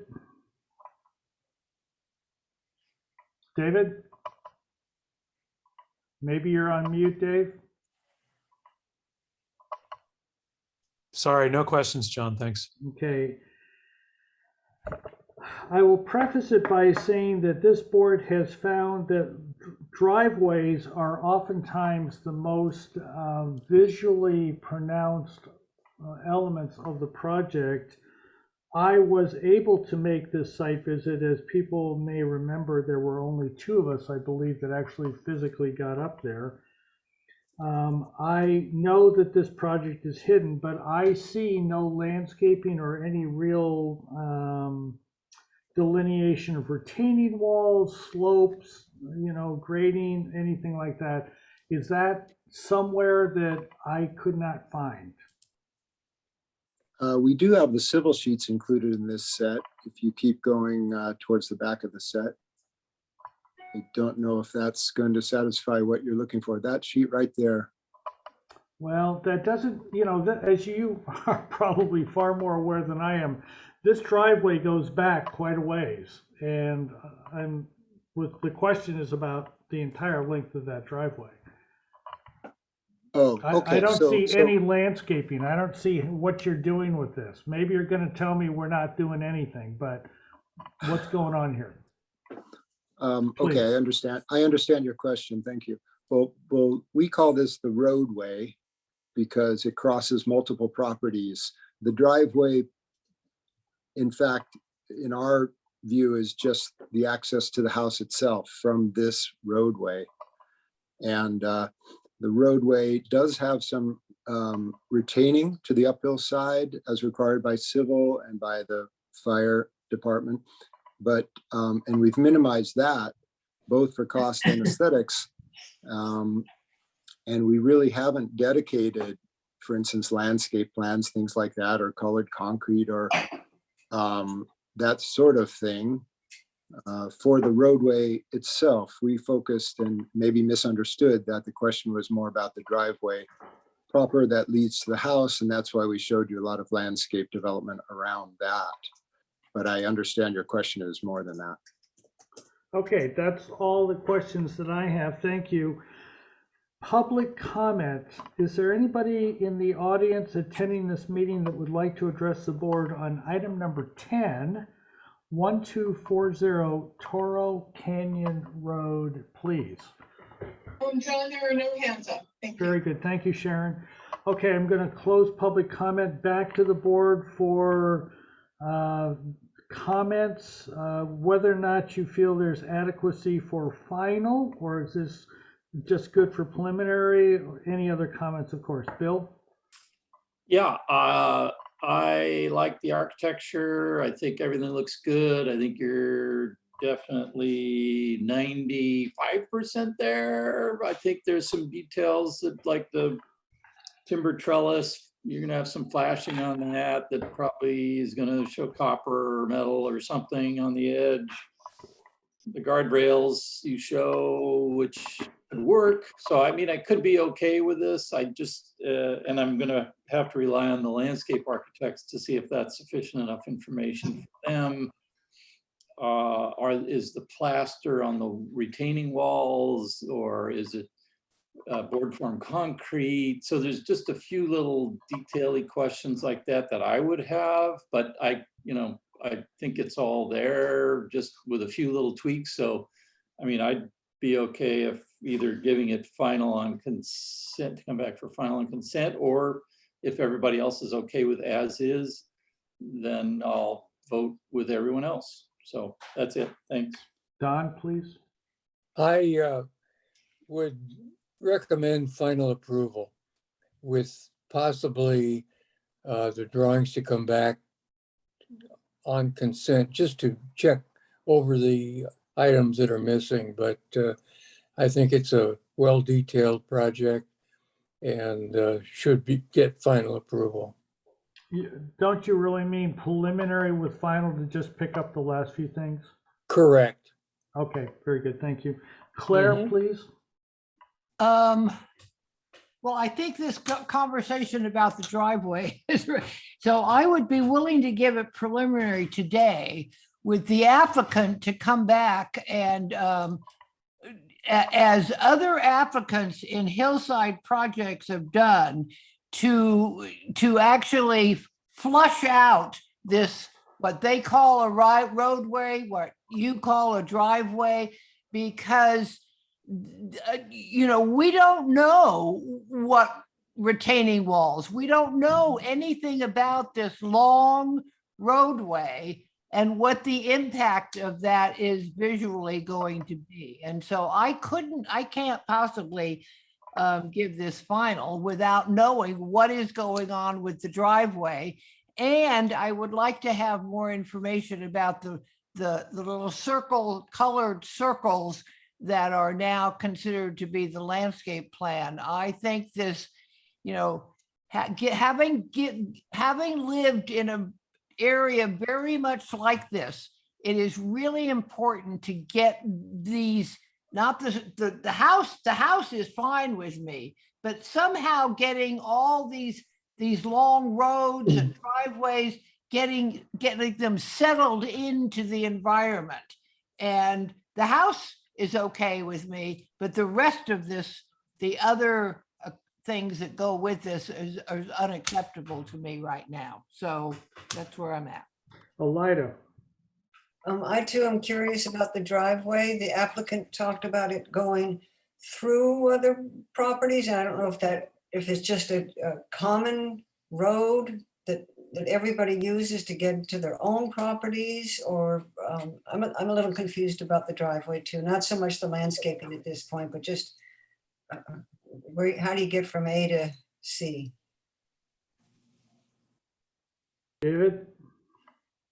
Yeah, I think it's a very nice project, but it is missing some of the detailing, some of the specific finish specifications, and then as has been noticed, the landscaping for the driveway and roadway.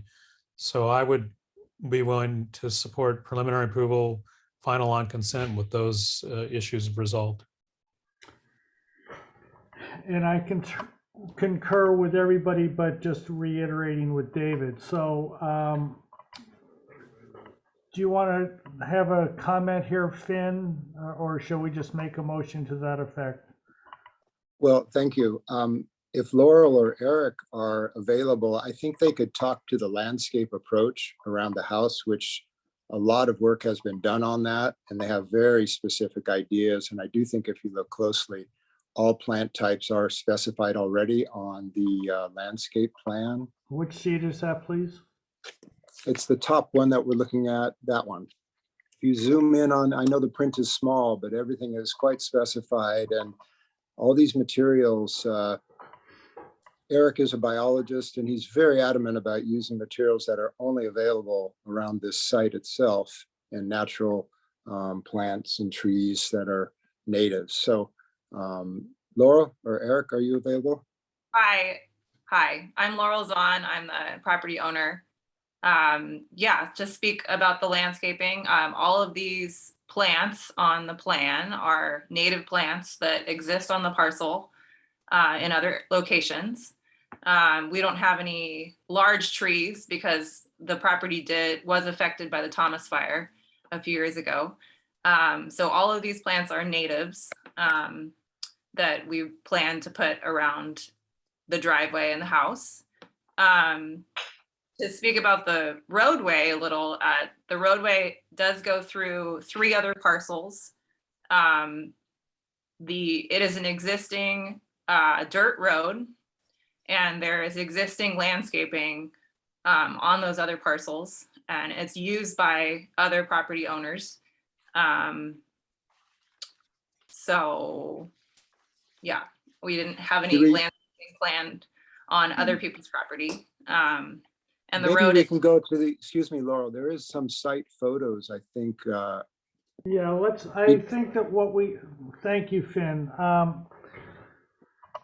Members of the board, as I remember, Claire and I were the only two that actually got up, got through the gate, drove past the peacocks, got out here, turned around and went back. No, it was not me. It was not me, John. It would have to have been somebody else because Maybe I'm the only I one that never made got it. past the gate. I got Okay. stuck at the gate. Maybe I'm the only one that made it. Laurel, am Is I the only one that made it? Is this the property that has the trailer just up, not too Yes. far? yes, I think And Bill you- made it as well. Yeah, I did see it, and you can see Romero Trail from it, right? I think we met up there. Yes, I did see it. Yeah. Okay, so it's just Bill and I think, Bill, you can attest, it's way back. It's way back. And Yeah, way it's back. completely hidden. There's one little shot down between two hills, one on the south and one on the north to the southwest towards the harbor. Yeah. Yeah. On Romero But- Trail, you can see it real well, but you gotta go hike, 6 Okay, so miles. we need to get this project completed today. What is it that the board wants to do with this, please? I think, I had was recommending that we give it preliminary and then they come back on final to fill in some of the things that and right now, what I would ask, John, is if given the landscape plan is in these symbols, Dave, can you get me down to the list of how many of anything is getting planted, or are we just doing one? No, not that one. Oh, here. So we're No. just, no, these are 1, 2, 3. Isn't below this on the present, yeah, down here, does that give me a plant list of how many of these are No. getting planted? Okay, that's what I wanted to see. You can go ahead and talk to other people, John, and I want to go through. That is there, that How information. many of these circles are getting planted? That's what I was missing before. It's the Yeah, we column don't on the have, right. we don't have WELO calcs either, which you will be required to do at the building permit stage. John, I have a thought and maybe a question to Joe Dargle. Can they submit to building department at this point? I mean, if they have their structural and everything ready to go, they could go in. But in the meantime, all these things like the railings are going to need to show for detail, the flashings are going to need to show, the final landscape they're going to need to show, but we wouldn't be holding them up if they could go into building department. Can they do I that? don't think why can't we just bring them back for give them preliminary and then have them come back and fill in all of these other things, which is what we do with other applicants. Okay, Yeah, so that's let fine. me, let me take control of the meeting, please. Yeah. Number one, you can go into the building department. So, and there is a long wait in the building department, so get in. And I would like to make a motion for preliminary approval with the applicant to return with a landscape plan that includes the state required WELO calculations, that also shows numbers and sizes of planting on their property. What about properties, what about the driveway that's going through the 3 others? What do we want to do? Do we really have a right to require that? I'm sure they have an easement, but I think we're making a road out of a pathway on this one. It sounds like it's communal and everybody's been happy with it so far. No, you haven't been up there. It's a dirt road now, and the fire department will not permit that. It's going to become some kind of a all-weather road. 20-foot wide roadway up there that we're going to see. Okay, and I so know, John, normally it was on landscape. projects like this, there's a landscape plan for that easement and where they're disturbing the site within that easement, there's some kind of landscape plan to mitigate the driveway and the impacts. Okay, with the applicant to address how what they call the roadway will have minimal visual impact to the community. How's that with everybody? Yeah. Good. Okay, so that is a motion. I need a second, please. I'll second that. Any further discussion, please? All those in favor? Aye. Aye. Finn and Laurel, you may want to chat with the local landscape architect on this. Okay, or landscape professional. Okay, item number 11, last Thank you. item.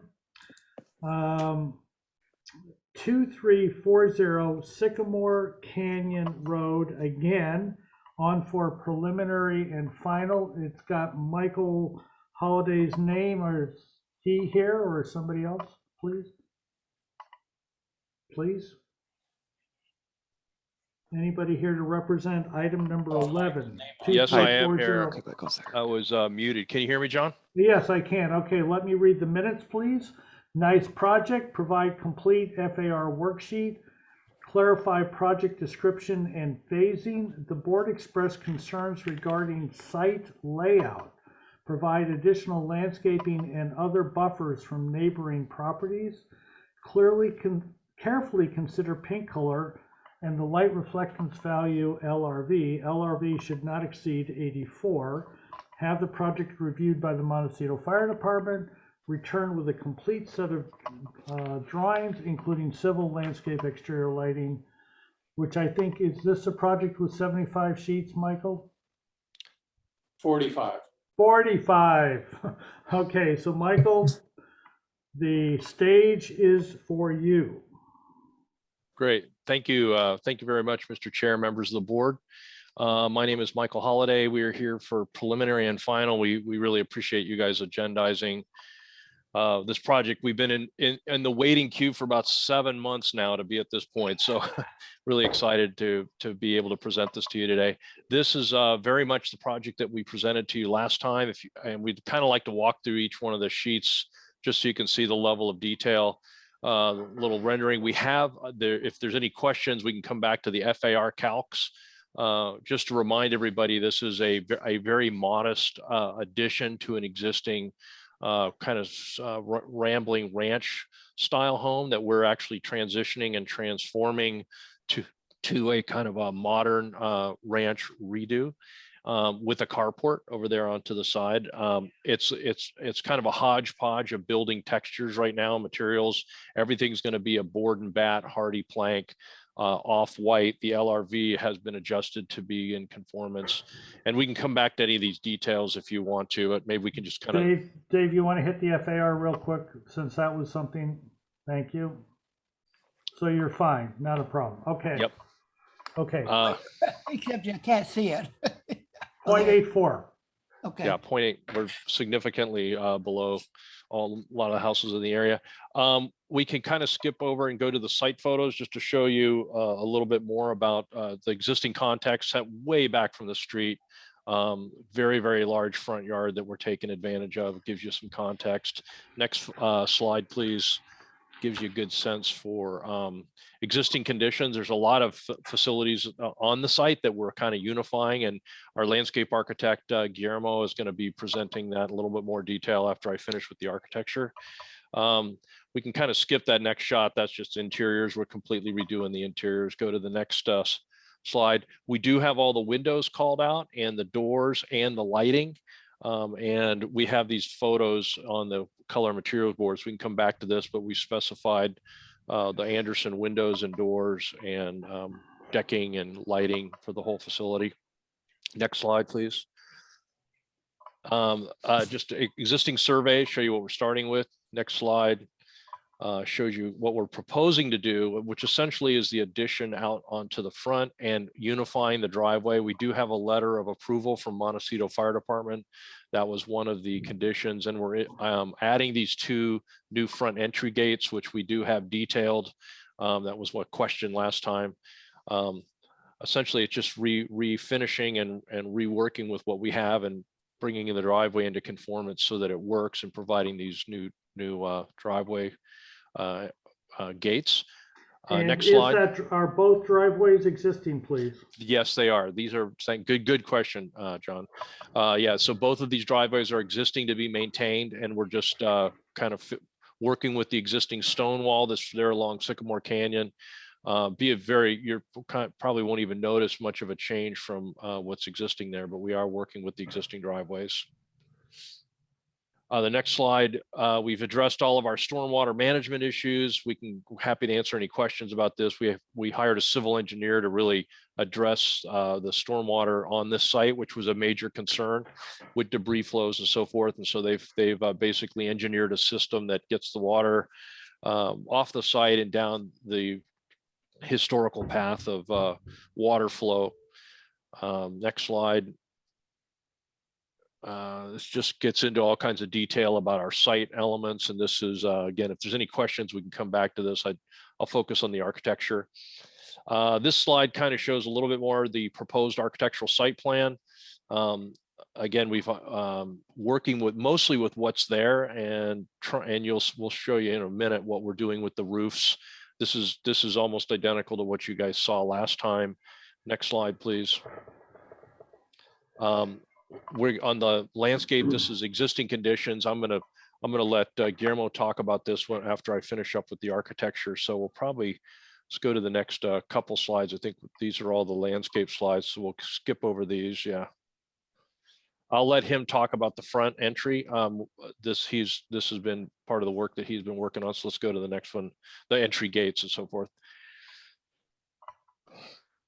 Same thing to go to. These are all landscape. We'll come back to that.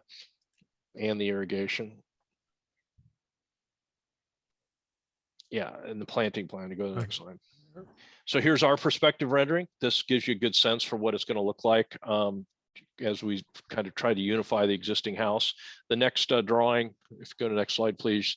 Demo plan shows everything that's being demolished on the first and second floor. Everything in red there is being demolished. And then the next slide shows roof plan, what's being demolished and modified. So we really try to be clear, pretty much keeping the bones of what's there and then just reskinning the house and kind of refinishing it. Architectural floor plan, essentially the main addition is this master bedroom piece that's coming out to the front. That's kind of in the upper right there of the plan. Everything else is just sort of reworking what's there. And there is a new entry foyer. The house has no sense of entry at all right now. So that's the kind of the two primary elements that are being modified. Next slide. There you can see how the roof plan, we've cleaned it up. It's really messy right now. There's a lot of kind of funky conditions. And I think when it's all done, it'll be very simple and straightforward, kind of a modern farmhouse look. Next slide. Reflected ceiling plan. We've called out all of the interior finish heights and lighting and so forth. The interior, the next slide shows this is the existing house, the way it exists. So we've kind of had it scanned. The next slide, please, shows what's proposed. So there's a color rendering that shows the finished project, and down below is the Revit model with all of the details and keynotes. So if we need to get into any of the details there, we're happy to do that. Next slide. These are the two sides you really can't see of the house. This is the east elevation that's heavily landscaped, but it's basically gives you a sense for how we're trying to work with simplifying the mass bulk and scale, staying with an existing dark architectural grade asphalt shingle roof and an off-white board and bat hardy plank siding. Next slide. This is the rear of the house, which again nobody can see, but we've just cleaned it up and tried to make it consistent all the way around. Just go look at the next elevation is the east elevation. Consistency with all the windows are being replaced, all the doors are being replaced. Kind of just trying to keep it clean and consistent around the whole perimeter of the house. These are some sections that we've cut. Kind of work through all the details. We've located some new gutters around and a new handrail on the back, sticking again with the sort of modern farmhouse look very clean. This is a new element out in front, and this is actually one change. I didn't realize this till I looked at this on sheet A402, that beam right there in the front has been minimized, so it matches the beam in the back, that carport section. So we've gotten some structural information since we got that, so it's going to kind of maintain, instead of a 4x14, it's going to be a 6x12 that kind of wraps all the way around and looks like a consistent collar tie for that carport. So that's one slight modification, but I think architecturally it's going to be way better. I didn't realize till I looked at that elevation that's needed a little love there. Next detail, or next sheet, please. We've got all the schedules for all the windows, all the doors called out. These are some of the next slide, which shows the details for the soffits, the roof eaves. Mostly we're working with what's existing, all of the 2x decking. It's high fire, as you know, so we're trying to work with the eave conditions and so forth that meet the high fire. Yeah, next slide just shows, again, more details, windows. We come back to this. The next slide gives you a sense for the kind of look and feel for the house. Basically a board and bat siding. The lighting has been called out. We can kind of go through this. We did include a number of some structural information in here, but that's just a supporting information. But we did specify the white wisp, which meets the light reflectance coefficient that was requested. It was kind of just a little bit too bright last time. The asphalt, the GAF Timberline charcoal is a nice consistent architectural grade shingle. The stair railings, the fascias, the light fixtures are the Benjamin Moore black, which is sort of a nice charcoal matte black. It's going to tie in with all the windows and the light fixtures all the way around. Going with a Selexia, kind of a clear glazing on all the windows. And we've got structural information. I don't know if we probably don't need to get into that because it's just sort of how all this works.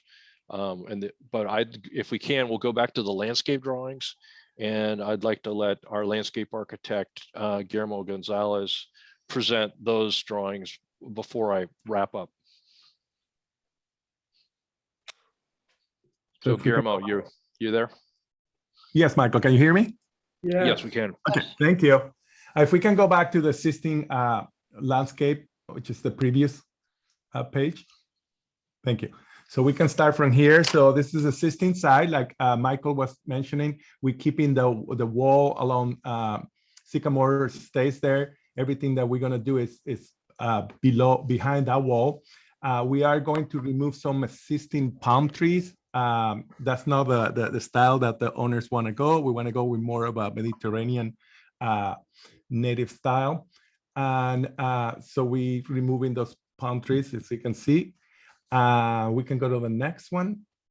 Oh, and we're keeping all the hedges that are existing, except along the front. Those hedges along the front, they're really looking bad. They haven't been taken care of for a long time. We're gonna replace those with new hedges to create a nice buffer. So if we can go to the next page. Oh, you skip over the hardscape, sorry, if you can go one. Okay. Hardscape, we're setting up, the gates are set back from the street. We do have a main entry on the left, and the right is more of an exit or service. The driveway would continue to be,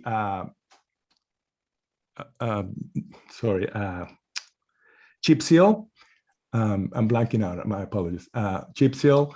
And then we, most of the site is gonna have a gravel base with a decorative gravel with planting around them. And we're adding a new deck associated with the pool area, but that's in the back, and adding a new trash enclosure as part of the improvements. If we can go to the next slide. Lighting, we're keeping up with the dark skies. We have a very simple lighting plan. Along the entry, we have a couple of lights just to light the address and the main entry. We have some simple path lighting connecting to the house. In the back, on the deck area, we do have some lanterns hanging from the tree just to provide a little bit more interest along the decking area. And we have a additional parking area where we adding another lantern hanging from an existing oak tree just to provide enough light to connect back to the pool area. As you can see, all the lights are going to be 27K, except for the entry light on the columns. Those are going to be 3000K. Everything is going to be below that. If we go to the next. There is an elevation of the entry gates. They both look the same. We're going to take glue from the existing stone wall. So we're going to replicate that to provide the entry gates. And then the gates themselves are going to be metal. To the side, if we can look, the pedestrian entry is to the side, so you won't be seeing it from the street. But what we're doing is having a couple of columns, again, matching the existing style of the stone wall. And then we're adding a wood fence on both sides. It's going to be painted a dark color. And then if we can go to the next slide, we can zoom out a little bit. Along the front, right behind the existing wall, and we can go back to show that, is there, we're going to have a fence. There's a lot of sound on that street. So what we want to do is just maintain the existing stone wall along Sycamore, have a layer of new hedges, and then behind that, we want to have a wood fence to help reduce the amount of sound coming from the street. Then we do have a detail of a pool fence that we want to have around the pool area. And then the paving is just going to be a stepping stone. So it's going to be all stepping stone. The retaining wall in the back is going to be a dry stack stone wall. We can go to the next. Then we have a complete irrigation plan with all the willow calculations and all the information. And then we can go to the next. It's the irrigation details. And the next one. It's the planting plan. So here we go. So here's the existing wall. We're adding a new hedges along the front. We're treating the entry, the main entry, a little bit different on the planting. We're gonna have a Mediterranean palette with salvias, rosemary, and Artostaphylos and manzanitas. So you can see the couple of manzanitas. If we wanna zoom in closer, that will help.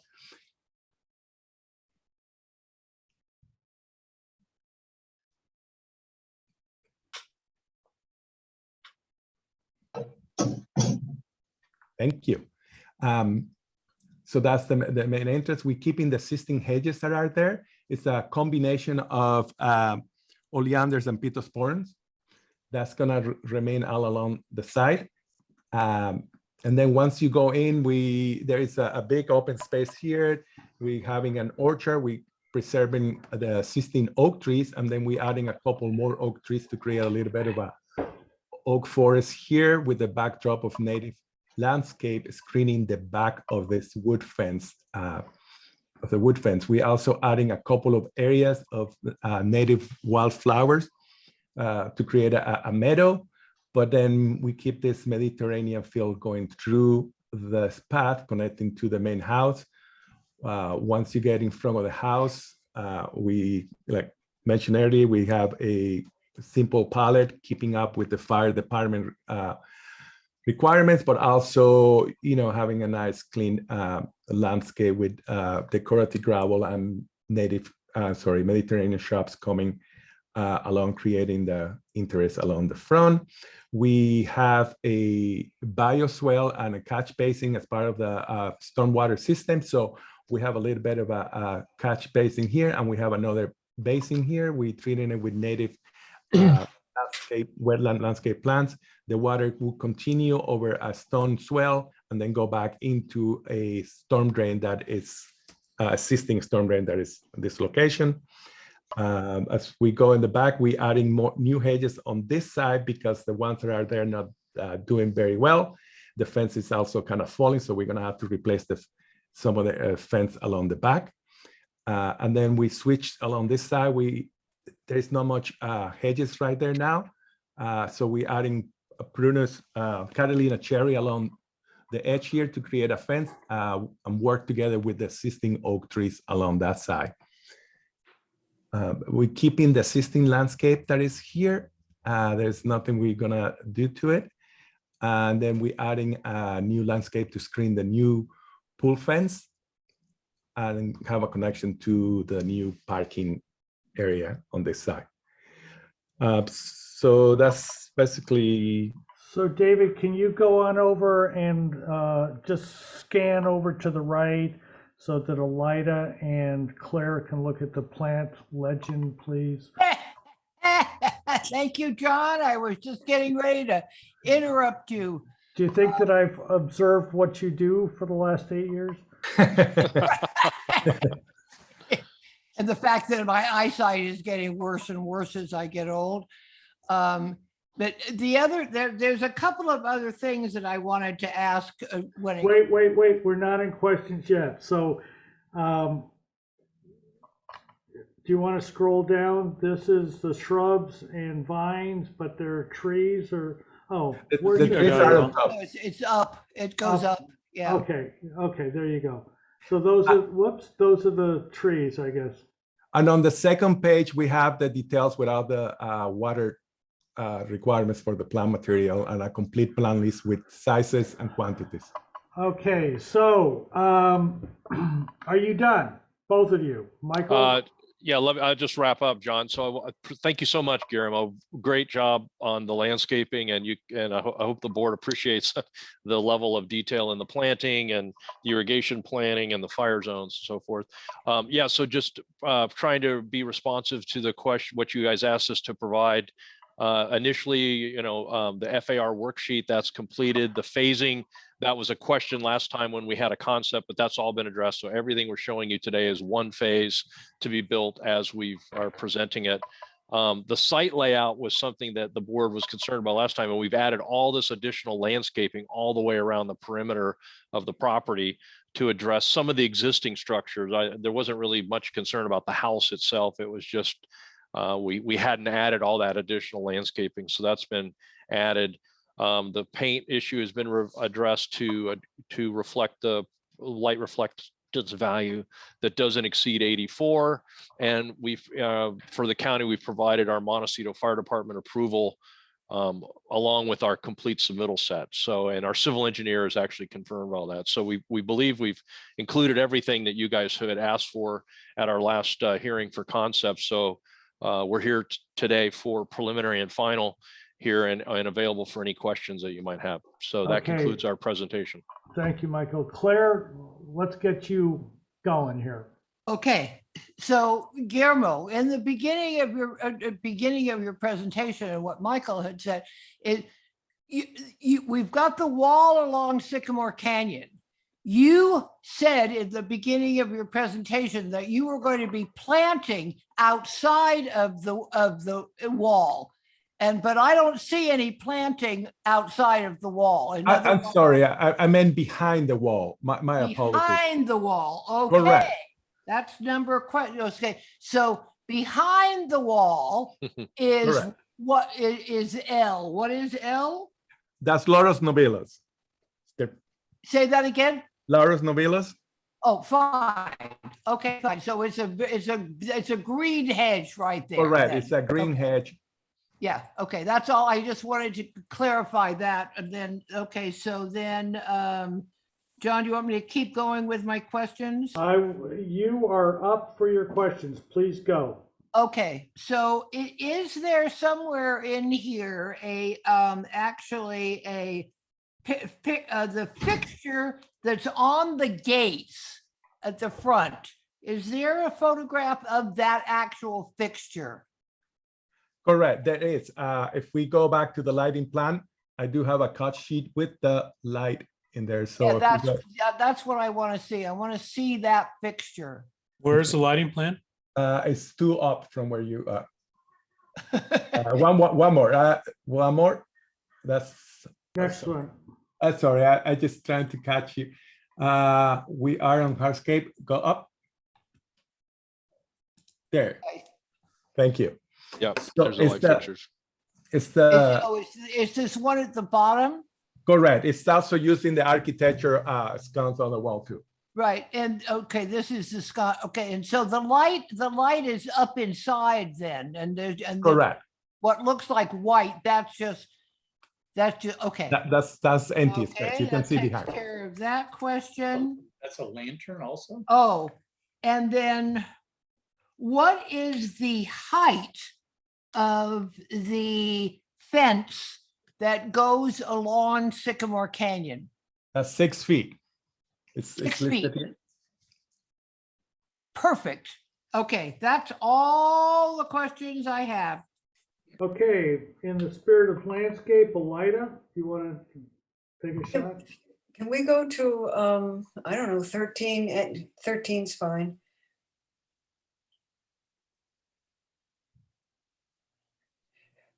Oh, well, maybe not. Can we get one of those that's not shaded? Dave, I think maybe one more up, maybe. Sure. There you go. Coming off of the driveway on the left side, is that a pedestrian walk, and what's the circular thing? And then I can see that gets you maybe to the front door. Can I get a better explanation of? Correct. That's that pedestrian access to the pedestrian gate. They're gonna have a mailbox out, so that's how they were gonna walk out. And the circular is? That's a little bit of an area surrounded by the orchard. The owner wants to have a place where she can sit and enjoy the orchard around her. Yeah, So, nice. and then we have a series of correct, and that's how you connect back to the house. Okay. The wood fence you had showed earlier, it shows it in black. Is it going to be black? It's going to be a dark color, correct? We wanted Yeah. to receive, No, that's and cool. we're gonna plant in front. Let me ask another. I think the entry gates is under comments are fabulous. So Guillermo, are you essentially re-landscaping this place except for the existing oaks? Is this all new landscaping? Most of it, yes, except for a few areas where we keep in the existing landscape, like I mentioned, Yeah. right behind the pool. And Big correct. job. How big is this property acre-wise? Michael, do you have that number in top of your head? No, I don't. It's on the Just FAR under there. an acre. Yeah, that's right. Just under an acre. We've, Oh, well, isn't that funny? It looks so much bigger. yeah, one of the comments, that our initial submittal on concept had much less landscaping, and the board asked for more significant landscaping. So they've really stepped up, to the credit of our clients and Guillermo, to really enhance not only the buffering to the surrounding properties, but really improve the whole landscape palette for hardscape and landscape. So that's why it's so developed. Can we keep the questions, please? Elida, are you done? I am, thank you. Okay, very good. David? Yeah, so this material here, what is that? That's gonna be decorative gravel. The what? I'm sorry? Decorative gravel is gonna be gravel, 3/8 of plus inch gravel size. Okay. That was my question. Bill? Yeah, stay on that plan, Dave. I see a conflict from your civil to your landscape. The civil drawing C1, if you can go to that sheet, Dave, real quick, shows that front area, walkway, gravel. That's not it. C1, there you go. It looks like there's a lot less gravel up in there. And is that kind of more the layout, even on the side? It shows a lot less. Your landscape shows that all filled in the front with gravel right up to the driveway. And then it goes around the back, and there's gravel, a lot of gravel everywhere on the landscape. Now, what is the desire of the owner? Are they going to do more like the civil shows or more like the landscape? The civil drawings are not showing they're not complete. As part of the coordinations, we added more gravel. One of the fire requirements, we can really have mulch on the ground because of fire. So we have gravel instead of that. So some of the areas show more gravel because it's replacing what sometimes you would use as mulch. Now, you also show on your landscape plan kind of landscape planting between the drive parking and the walkway. So are you putting plants in the gravel then too? Correct. Some of the plants are coming from the gravel. That's correct. So, okay. And then question for Mike, what's SSD wood? You label that on a lot of exterior, the details. If you go to like detail, one of those detail sheets, Dave, architectural, it says SSD wood. We see the note. If I could chime, it's C structural drawings. So a lot of these details we don't have the structural drawing for it yet, but it'll give you the architectural. And what is the rail material? Railing. I sound like I'm a rail fanatic lately. Railing material. Yeah, what do we call that out as, Cutler? I'm right curious. now it's going to be wood and painted black to match the other trim elements. Probably just painting possibly the just top part black so it kind of matches the fascia, and then the vertical elements are kind of like the battens with the white color. So the whole frame is wood, just painted. That's the plan right now, to try to work with what's there. It's yeah. So I don't see a detail for that yet. So you guys are working on that, I guess. I mean, Yeah, we tried to hit all the architectural stuff. I mean, as you guys know, we're pressing to get into building department here. So yeah, all of that is, but we've defined everything here, hopefully aesthetically, so you can see what it's going to look like. And then Yeah, if you see detail 13, 14, 15, I think we did. That is our railing detail at the point. This point. You just say guardrail, so it doesn't really label what it is. And then last question on your architectural lighting plan, you show 7 light fixtures on the south wall. I think that might be a mistake because your elevations show like 4 or 5, but the actual lighting plan shows 7 fixtures and they're different sizes. So Where's the lighting plan? yeah, go to the electrical plan, Dave. Let's see, I forget what sheet that's on. There, I think that's it right there. Is that it? Yeah, if you zoom out. Yep, that's the ADU. Yeah, there it is. So along the south wall there, you've got 7 light fixtures showing it. I think that might be a mistake. I can explain. So 3 of those are going to be either like surface mounted lights that are up in the soffit there, because they have a little like sliding window, sort of like indoor outdoor serving counter to pass things through there. So those guys are up in the eaves. The 3 ones in the center. Oh, so in the soffit. Yeah, mounted in the angled roof. yes, yeah. Okay. It actually, you still might be correct. There might be one there that shouldn't be one of the letter A ones, but the 3 ones in the center are all up in the soffit. Okay, they look like they were surface mounted on the face, so I couldn't tell the difference. So, okay, yeah. All right. That was all I had. Thank you. Don. Yeah, a couple questions. First of all, in the lower right-hand corner of the site plan, southeast corner, there's a rectangle that I can't Don, you're read. frozen. Pardon? Good, we can hear him. Lower right-hand corner of the site plan. Can you hear me? Yes, now. Okay. Yes. What is that little rectangle? That's an existing shed that is there. And Yeah, what's, that's an existing shed, Don, that's right down there. Yeah, right there in the Okay, corner. thank you. Existing shed to remain. And that's part of what we had to document it for the county. That's fine. It's- And where's the pool equipment? If you slide up on the same page, if you zoom in right next to the additional parking, right? Yeah, Okay, all right. it's right there. And what, I must have missed this, what is the roof material? It's an architectural grade asphalt shingle, a charcoal matrix, I think is what they call it. So it's just, the whole roof's going to have a really consistent Okay, look all and right. feel. And the exterior elevations show the site is perfectly flat. I assume that's the slab for the house. And is there some other slopes on the site, I presume? Yeah, let me look at the drawing you're referring to.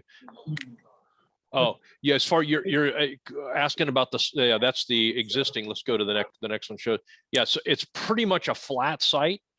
We do have slope in the back, but the drawings pretty much are reflecting the way that the like the east elevation there is a slope towards the back, so we didn't really do site sections for the civil, but it is a concern, and that's why that stormwater management or stormwater plan towards the front that the civil engineer developed kind of was dealing with all of that site slope and grading.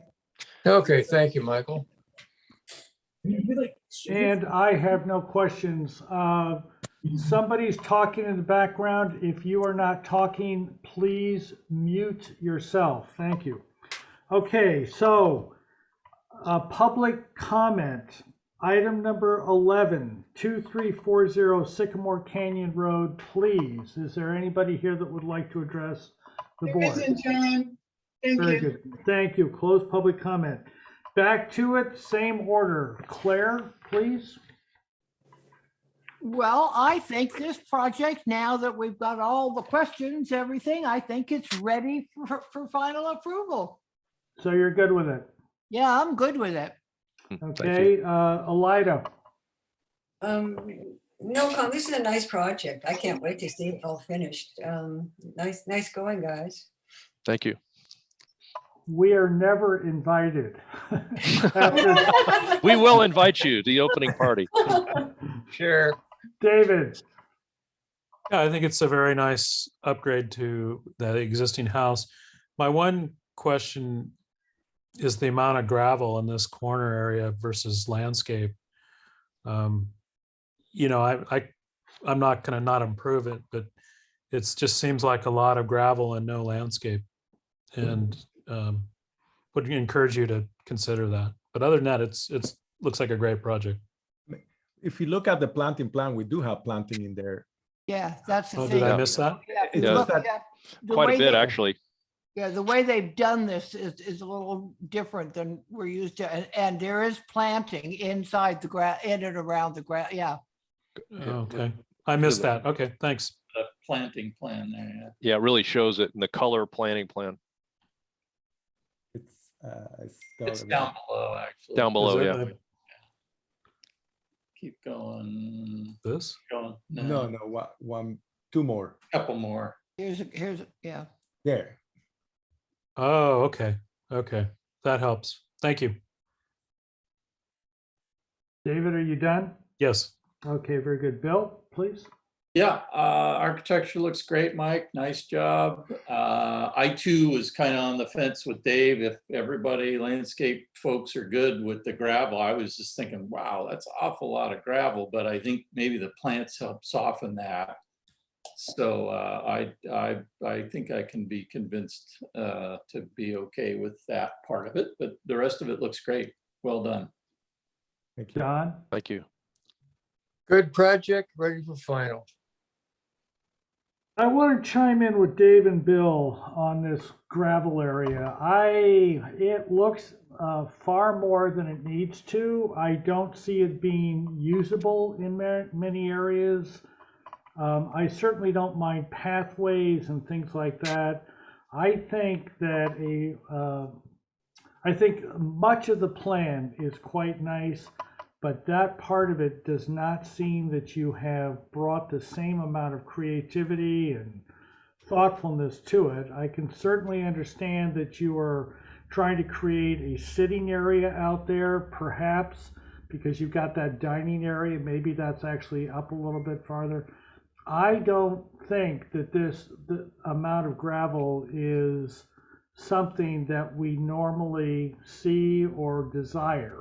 I think Could you go to the next page, sheet number Yes. 19 or 20? Because we're not looking at the right drawing. 18, maybe. Let's look at the. There we plan. go. Let's scroll Zoom out of down. this one. Keep going. Yeah, go down. Yeah, go down so we can see the area we're talking about. Yeah. Okay, so that area, if you can see, we do have trees because they do want to have an orchard. We do have planting along the edge, and they want to create an edible garden. We show the area where they're going to have a space for an edible garden, but mostly it's on a slope. If we look at the system photograph, it's on a slope. It's hard to keep anything on that. We didn't want to, before in the previous, when we came for concert, we had DG and we have a bocce ball area and we got other things there. And it wasn't desirable because it was too close to the edge of the fence. And also, if you can see the setback, it's right, it's right next to the wall, the wall before the patio. So we're keeping that very simple, so the owner can walk through the space, work on their garden, get their fruit. So there's used to it. It's not as much as you would typically see. We also have to comply with the fire department. They don't like the idea of having mulch in a lot of the areas. So we're keeping something that is not flammable since they're on high fire zone. Yeah, the other thing, John, one of the things. Wait, Mike. Claire, are you Well, okay with? the other one other thing that I want to point out to the board is that we're going back into water restrictions. We're going back into a drought. And there, for landscapers, it's a nightmare because we had, as somebody who designs landscape, we're used to designing this lush landscape all over Montecito. And that is, the future of that is not going to happen.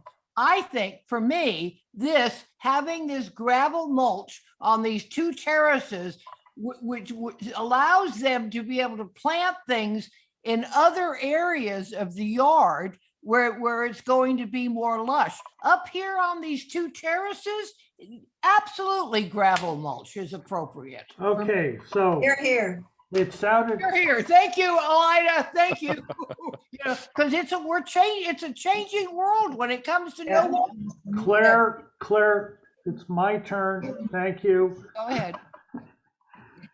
It sounds like we are ready for a motion. Does somebody like to make a motion, please? Claire, you want to make a motion on that? Wait, Sharon, hold it. Sharon, did you have something?